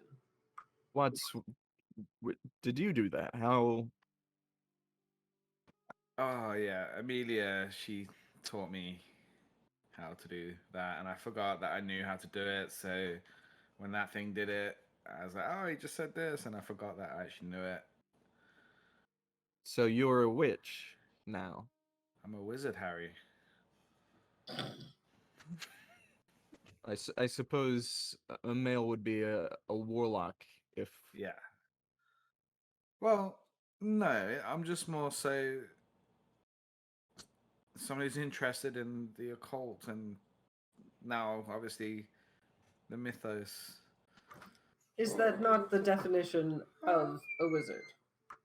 Well, I'm not practicing. Like I forgot that I can do You that. just did in our faces. You are very much practicing this ridiculous magic stuff on board a vessel of which you are terrified. So I am a little bit concerned about your judgment in these moments. All these terms really are confusing. There's 3 or 4 for the same thing. I don't really understand. I don't think the name particularly matters. What matters is the slinging around of magic on board an intercontinental vessel. Is this gonna make us sick? No, it's fine. You'll be fine. We're fine. But how about question your own judgment, forcing me on board there, Nora? You know I'm I've not been having this practicing with it. conversation over and over and over again. We have You know already established that you have been instrumental to this mission so far. So I did the right thing, and too bad you're here now. But I mean, no, I wasn't talking about that. I was like, you knew that I've been practicing with Amelia. Well, practicing, sure, but I didn't realize you had actually been successful. Didn't I tell you? Well, I don't know. I expected little magic Well, tricks. now we have hard confirmation that these things exist. Not stories. I've been telling you this whole time. The bursar was less concerned that we had done something illegal. It's more so like he got visual confirmation that one of these things existed. Well, Yeah, I mean, it's good he didn't detain you on the spot. Well, there's nothing to detain me. He did search me, and I had no weapons on me. So guilty. I mean, innocent until proven guilty, right? So hide the weapon, hide the guns. What are we gonna do with the guns? Hey, hand yours back. That's not mine. It's got your fingerprints on it. We're gonna have to. I don't know. I imagine they'll be by soon to get get answers, and to search our rooms Well, if they don't like what we tell them. Does that mean they're going to search this box as well? Should we not like have a look at this box and I go to unlock the box? What is this? I None of don't these things. think that that's necessary. We have already told the captain that we are transporting something of great value. And he knows the situation with Mr. Wick. I don't think we need to examine the artifact up close. But Perhaps as his Nora is judgment saying is this, she's flawed. gonna like take her gun out of her holster and just like shove it down her shirt into her bra and like wedge it in there. So if they try and go looking for it, it'd be real awkward for them. Like I said, the Right. captain's judgment is tainted right now. Do you not agree Didn't that one of you bring a hunting rifle? So basically, it is a registered weapon that is okay to travel with. Oh yeah, I also have a rifle, definitely. I think more than one of us have rifles. I do not. I just have a I think roll it's for Brady had a rifle, didn't he? I don't. I have a Colt. My previous character had a rifle, but Oh, that's what it was. But yeah, I would say, like, do you not agree that it's better to understand the artifact that we're traveling with, and it can help us defeat these things that are trying to get it back, or at least hold them off? Obviously, we know bullets work and stuff, but But haven't you spent the last several days worried of the effect of these things during this travel, of course I bringing more have. trouble and exacerbating uh, the danger that already exists? Maybe, I but like, if it's so important, maybe we can use it for our advantage. I would suggest not touching it. There Why were are you stark so against us touching warnings. it? I mean, I- Wick,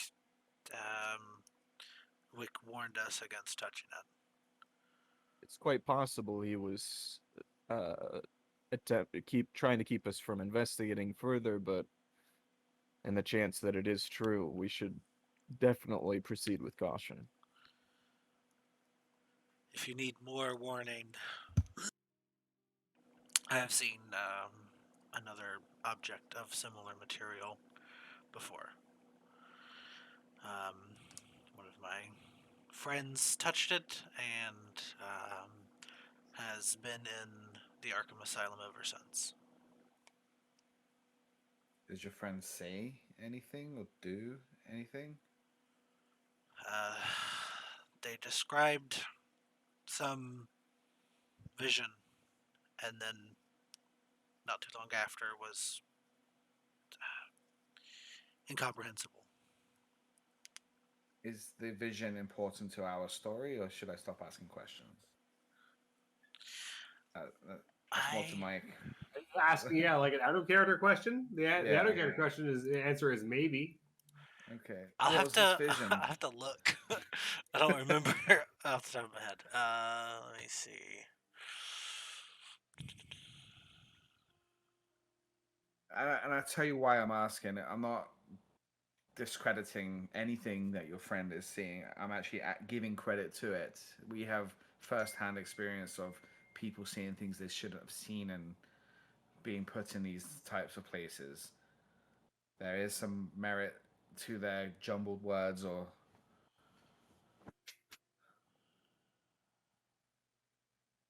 what. After seeing the fate of all of the individuals involved with the item from our last escapade, I'm certainly not going to be the first to touch it. You're right. I did forget that small mishap of our friends or ex-students that went crazy, as they would say. But yeah, reading it, looking at it, the papers, that took a lot of minds. I guess we can't. But if they come looking, as in the security, they're gonna want to see what's in the box. I Okay, imagine we might be able to get discretion from the bursar with that, but it might be more difficult to justify our firearms. I was slightly wrong. She did not mention a vision. She just like stopped talking after touching it, and then the next day was incomprehensible. Like, was she drawing anything, signs, symbols? Like, you probably don't know, but I'm very good at that kind of stuff. Like what you might think is jibber jabber, mumble jumbo. I mean, saying she was saying things that weren't words. Um, at least not of any language I could recognize, and Can you phonetically sound it out to me? this was Anything? a couple years ago. I don't remember Did it sound specifically. something like this? And then I'll say something in Aryan to him. Like I said it. If you say something in Arlean, I will say that Draper will see some similarities in the things that he has heard. Um, Possibly. I mean, again, this was many years ago. That seems reminiscent of what I can remember. Was she functional? Um, Could she function as a human being, or was she so focused on this thing that she couldn't care for herself anymore? I mean, that next morning, all she was speaking was those words, and uh, if I even tried to reach out to her, she would scream out and then run away. And run away. So it wasn't as though she said jibber jabber and then went to make a cup of tea, and she's like jibber jabber. No, it No, was. she wasn't. We are sorry to hear about your friend, Roland. I'm sure this is Yes. difficult to talk about.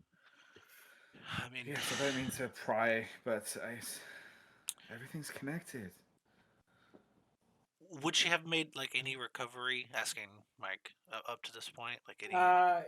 Yeah, so I would say that like in terms of the progression from her original experience to now would be that she would probably be like relatively like more peaceful, but that something is haunting her that is preventing her from like returning to like a full state of normalcy. And you know she has good days and bad days, um, but like generally seems detached from her sense of self. Yeah, And I'll Mike, say- there's nothing common that would have stuck with Ronald that he would know. Like no phrases, no words, anything. Uh, no, probably not like something that he would like specifically be able to nail down and recite. Okay. I'll say, and I'm sorry for the questions, Ronald. I'm just very excited about this stuff, overly so. no, I understand. Roland. I I will recommend all of you keep this box away from me because if you leave me alone with it, I will open it. Well, if you try to It's open it, Roland, not it's Ronald. going to go off. It's gonna go off. You bombed it. It is currently trapped. Yes.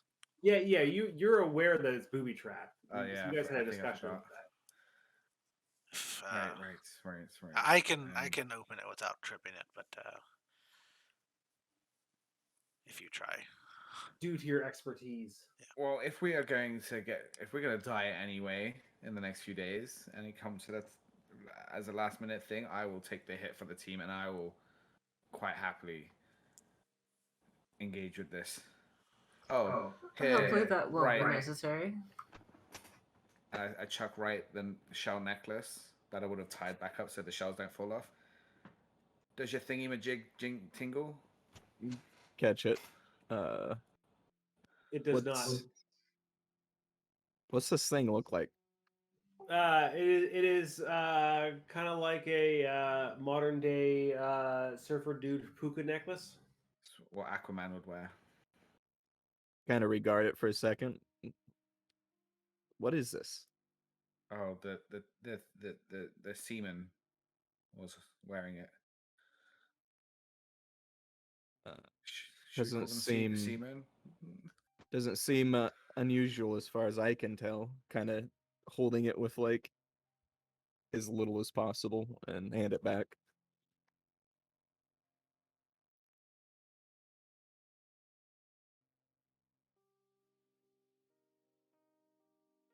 Well, I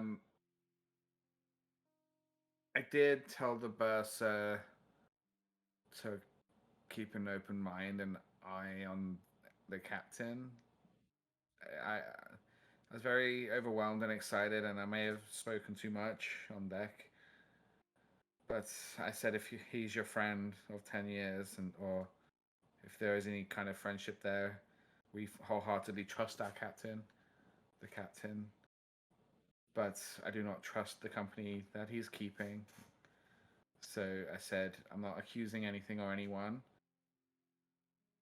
but keep an open mind and an eye on his new companion. because I trust the Bursar wholeheartedly. I psychology checked him, and he's a-okay, fully. Well,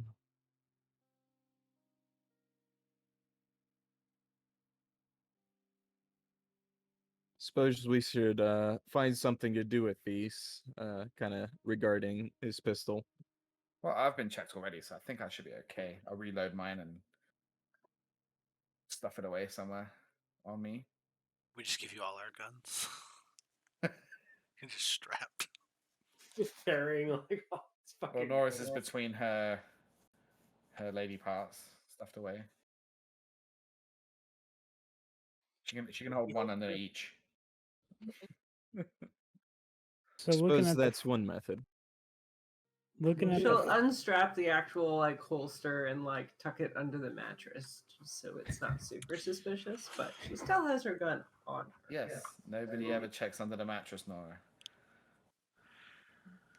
Would it be feasible to say that my bag has some sort of secret compartment? Cabin has a secret Locksmith. compartment. My bag that has like my locksmith tools. Tools. Oh, yeah, I'd sure I'd give you that. I mean, as somebody who's a locksmith, I don't think that's out of the realm of reason that you might have some place that you could hide things. Okay. I mean, maybe one small pistol. Yeah. Probably not more than that. I was gonna say I have a compartment in my bag I can put my pistol, but I don't really know if it helps anyone else. Saying looking that, at the floorboards in the room, like are they able to be like maybe pried up at all? Does it look like something that could be done, or are they like solid?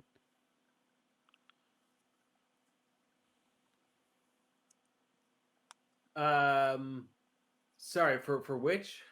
For like the floorboards in our rooms, are they like No. I mean, it is Okay. pretty well. I mean, obviously you're in metal compartments by and large. okay?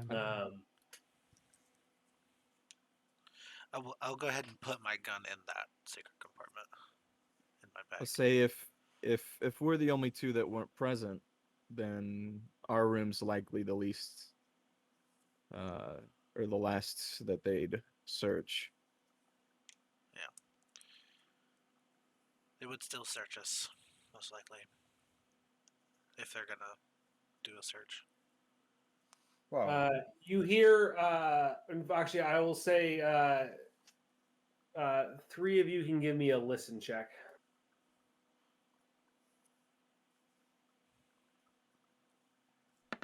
I'll do one because I spectacularly failed on my last roll. I'm due for a good one, right? Right? Then. I have a 20 listens that someone else can try. Nice. Mr. Wright, by the door, I will say, standing there, hears two doors down a knock on a door, and if I recall correctly, it was Wright and Draper, then Brady and Watts, and then Baker in the order of the rooms. And so it's clearly on the far room that you hear a knock, and that's coming from down the hall. And somebody's saying, "Mr. Wright, Mr. Draper." Mr. Wright and Draper weren't on deck, though, is what I told them. I suppose it started then. Then he puts his gun down his trousers Can and I gives a glance back at everyone. give me them? Go to your room, open your porthole window, and once they're gone, I'll pass them back through to you in the window. I'll stealthily move out there. Not a bad plan. Pull it back out. Hand it to him. Well, I suppose they're wanting to talk to us then. Talking to Draper. And then slides out. Can I follow. stealthily get out? Like go a different way and outside? No, there's definitely no different way out. It's just one way. All doors exit to the hall. I mean, like the hallway. Can I quietly sneak down the other way? Quietly, sure, but you will be in full view of the people who are standing in the hall.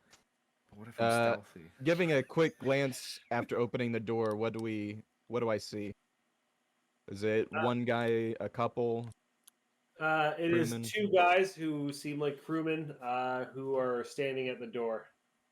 I say back before opening it fully and going through is there's two of them. And head out. I'll follow. You two head out, and they turn and say, Mr. Draper, Mr. Wright, the bursar wants to see you. I see. We were just catching up with Mr. Watts. It sounds like there was quite the commotion. Mr. Watts, is that not Miss Baker's room? Are the rest of your company in there? Some. You said the bursar wanted to see us? Indeed, all of you. We're about to knock on Mr. Wright and Mr. Brady's, Mr. Wright and Mr. Brady's door. The five of you are called to the bursar's office. Ah, well, I can let them know. Thank you for coming to us. We'll be there shortly. Indeed. Well, I'll leave Feldman here to escort you. I walk past him to the other side so that his back's facing the other doors and start chatting him up. What did they say? What happened upstairs? That kind of thing. It's like, sir, I don't know. There was some kind of commotion on deck. The bursar returned in quite the hurry and went off to see the captain, and returned saying that he needed to summon you post haste. While that's You look happening, very- I'll go in the other room and let him know. Alrighty. You Yeah, pop back in and relay this. I'm trying to distract him. You look very capable. Surely you were on the scene. They relied on you to piece together what had happened. If you guys are up to any shenanigans, I guess give me a I don't know, charm roll or fast talk roll. Yeah, I'm on the other side just trying to keep him distracted. Benjamin would still have his gun on him, so he's gonna try and figure out where to put it.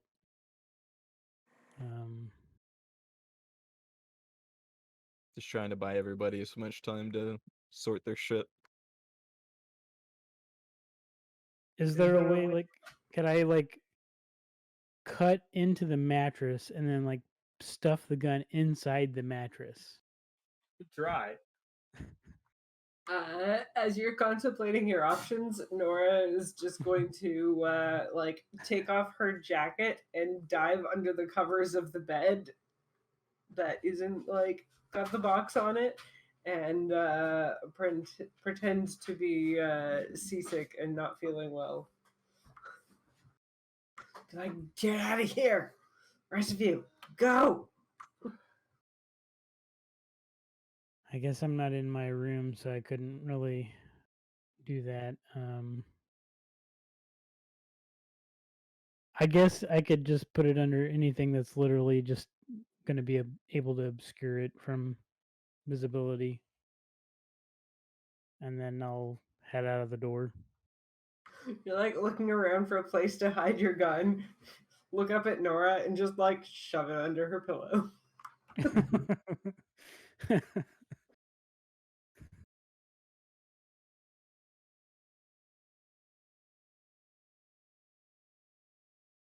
Well, are any of you returning to the hall then to accompany them to the bursar's office? Yeah. Yeah, I'll do it. I'll come out. I'll come out as well. Does the bursar expect me as well, gents? I already spoke to him out on deck. It'll probably be a waste of time.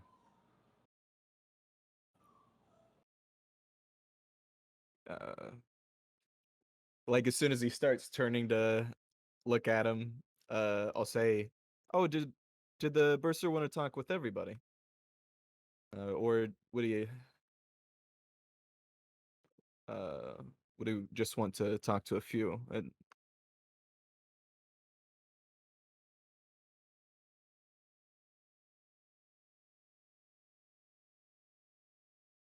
Listen.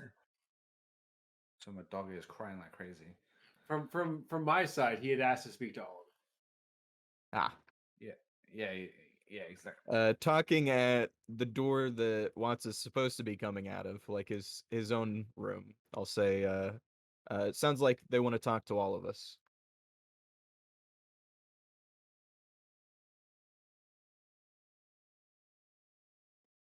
Wait, did you tell him that I was in my room and I'm not in my room? No, I was talking at your room door Ah. instead of at where you're actually at.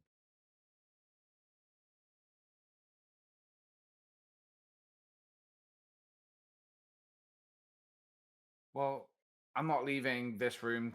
The bursar can come here and speak. We have something very valuable that is not to be eyes off.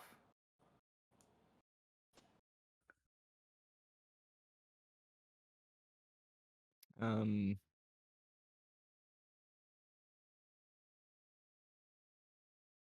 is Benjamin or Draper coming out? Yeah, I'd already came out Oh, okay. after I Yeah. I'd said I was coming out. So basically, all of you, Baker. I'll say to, I guess, Draper, where's Baker? She said she wasn't feeling well. Ah. Well, Wink, wink. I suppose this will be all of us then, talking to the crewman. Says, "All right, sirs, well, follow me," and he leads you towards the upstairs. Let me know if there's anything you want to do on the way there for some reason, but otherwise, he will lead you up to the deck, the top deck, the bridge. I'm gonna say, hang on, I forgot my notebook, and I'm gonna run back and get it. I'll be one second. I'll literally gotta go grab my notebook. He won't put up a fight. So I'll run off, grab my notebook. He's like, sirs, it's rather late. I'd like to get in sleep. Let's make haste up there. The bursar's waiting. Of course, how did the bursar look? What was his disposition? He seemed rather perturbed. I imagine so. It's more rumors of these fish people. Fish people, sir. I don't know what you speak of. Hold on. Come on this way. I would rather be Fish sick. He leads you up the stairs, several levels to 3 levels to the bridge. Opens the door and escorts you in. In behind the back of the bridge is the main office that normally the captain inhabits. Inside of which, as you are ushered inside, you find both the bursar and the first mate. Mate, the first mate. As you come in, they say the bursar says well, I suppose 4 of you are here. Where is Miss Baker? I guess she was feeling sick. What she told Watts Yeah. or told Roland. Must be the smoking and all the heavy waves that we've got now. Indeed, the high seas are definitely hard on a woman's delicate constitution. I'm sure she I needs heard- her rest. It's late at night. I heard she was even in the men's smoking room the other day. All the more reason for her to catch some rest. Women. What's this about? I heard a commotion. But Watts was telling us about it. Surely some of you were on deck earlier. There was a fight with some kind of strange creature that climbed on board. Looks like a man, but seems part fish. Brady was with me. Indeed, Yeah. so you said, sir. We didn't have much time to talk. It all happened so I'm fast. interested in what you both have to say as well, and kind of step back away next to Draper. Says, well, whatever the explanation, the reason I've called you here is, well, the captain is incommunicado. I've never seen such a situation. We went to him for his input, and, well, we tried to rouse him, and we were unable to do so. The door securely locked, and we cannot find our way in. I've never been in such a situation where the captain was not on deck. I know someone who could help. I'll go get my tools. I'll just turn around and leave. Incommunicado. What do you mean? Were you able to open his door? Did you see him? Once the captain locks it from the inside, it is not something that we can unlock so easily without forcing the door. And we heard some kind of mumbling from inside, but he did not open it. Are Kinda there any mumbling. windows? Can you see if he's all right? Not on the second level. As you might imagine from the way that the first deck of first class passengers is set up, the second deck is all the way out to the very edge of the ship. We would Surely have you to like a- rappel off the side to be able to peer in the windows. You have a skeleton key, surely. Unfortunately, not for the captain's office. It will work if he has locked it from the outside, but not if he has barred the door from the inside. Do you not find it odd there, Mr. Bursa, that what I was literally just telling you about, now all of a sudden you cannot communicate with your captain? That is exactly why I've called you here. You've had Where is...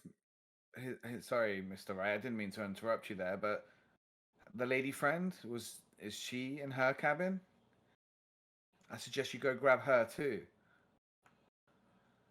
The lady friend, we have not seen sought her after her. I would assume so, considering nobody answered. We'll have to check in the morning. I suggest you check right now if your captain is unavailable to speak to. I'm being deadly serious, Mr. Bursa. He and the first mate exchange glances, and he says, "Well, that may be a wise choice. One moment," and he goes and he pokes his head out the window and says, "Smith, can you go and look after the captain's lady friend to see if she isn't reposed in her own room?" I'll say Miss Cuthbert, if I remember correctly. Indeed, yes. Cuthbert is the name. They seemed quite inseparable. I think the last several dining events he's canceled to dine with her. He turns around and says, "Yes, the senior crew is well aware." Anyway, given these circumstances, I must ask, are you able to arm yourselves in the coming days? Mr. Bursa. Highly I'm suspicious. Yeah. Very curious of you to suggest that. You know that I'm not armed. Aren't arms illegal on the seas? Carrying them normally, certainly yes, but transporting them, absolutely all right. I know a few of your party is transporting rifles at the very least. I'm not sure whether you have small arms in your possession, but I don't think it has been particularly required for them to be declared. If you can fetch them from your secure storage, it might be in your best interest. Considering we've had a gunfight break out on deck, and I don't know whether it was you were involved or not, but it seems prudent that we all be safe and secure All in right. the situation that presents itself to us. What's the vibes off this guy? Does he seem like he's trying to lure us into surrendering our arms, or does Give it me a seem more psychology check. concerned? You don't need to look at him like that, First Mr. Wright. successful psychology check in a while. You don't need to look at him like that. He's fully trustworthy. I told you. He's pretty shook, and seems vaguely rudderless with the fact that his captain is not here to help guide him. He would expect that the captain would be making such decisions and would be the first person available no matter what time or place. Yet the captain is not here. So he is turning to you, given that you apparently know something about what's going on. Of course, we'd like to help, but surely you can give us dispensation in writing to make sure that we're not accosted by crew or. Here, I have my notebook right here. You can write it down and sign. Such a thing shouldn't be needed. The first mate here will be happy to provide any confirmation required. But we don't have any particular rules around providing written consent. How long have you known the first mate for? They look at each other and they say, it's like, we've all been traveling together as the senior crew upon this vessel for the last 4 years. It's very good. Trust is important. Do you have a short list of crew that you trust implicitly? I suppose so. The first mate speaks up and says, "It's like, why, sir? I would say anybody on the senior bridge crew is worth their salt and then some. The rest of the crew, they change more frequently." And turns to the bursar and says, "Like, you'd know more about the staffing down below. Have you had a chance to review them in more detail, given the events of the day?" To which he responds, "Like, unfortunately, no. I was awoken by the commotion on deck. I had spent most of the day moving the valuables, unfortunately, and I'll have to get to that yet first thing in the morning." Do you have any of your crew members, when you do your roll call, that are consistently insubordinate with their, in terms of their uniform or presentation? I can't say so. They seem like a good lot. We take it seriously, staffing the crew with good men who come with high regard and solid reputations. What is the first mate wearing? Like, is he wearing anything that could be covering anything? Like, can I see the body as well of this thing? I want to inspect it more, see where they have their breathing gills and stuff. Like, if there's... We've sequestered the body down in the hold where we've already posted guard due to the secure storage being broken into. Mhm. Obviously, there are some other valuables outside of it that we can't afford to move that are larger. You'll be able to access that. Not that you were denied access before, but you're certainly still welcome to go down there. We're very grateful for the trust you've put in us, and we're glad that you came to us first. And yes, I can arm myself. Honestly, before the that was the first mate before. The bursar says, honestly, before the voyage, the captain told me of the delicate nature of the object that you were traveling with us. I am deeply concerned that you've left it in his cabin and he seems to be unable to be communicated with. I can only hope that he is simply just too fast asleep to be woken. Unusual for our captain, but something that would be easily explained. We'll have to see what happens when he appears in the morning.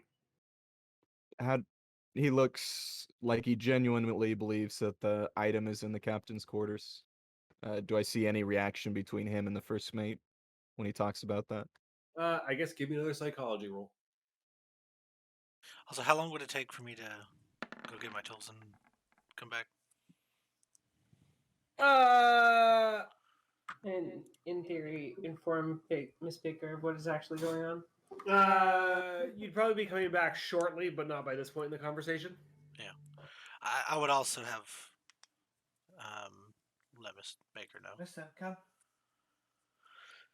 With a 2570 psychology, they both seem to be being straight with you. Oh, what the heck is that? Sorry. Yeah, they don't seem to be leading you astray. They are legitimately pretty confounded by the situation. It is a delicate situation, and we didn't want to have to entrust the object directly in his room, though I don't think that it would be the cause of confusion or slumber unless he's actually opened the container and handled it. And he seems like a very smart and capable fellow. I can't imagine he would have done that. The captain has always been quite the reliable stoic. He stands firm in the face of danger and the unknown. It is strange that we are not able to avail ourselves of his aid. Well, our fellow that has left is a locksmith. Hopefully, we can get to the bottom of this quickly. And there is an item on board here that could help aid us in learning more about these things. I'm yet to get access to it.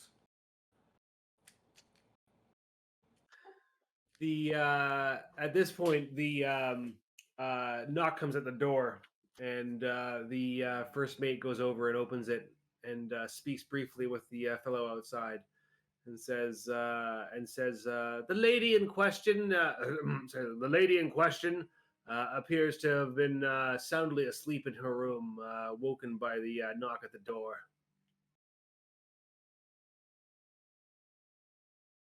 Good to know.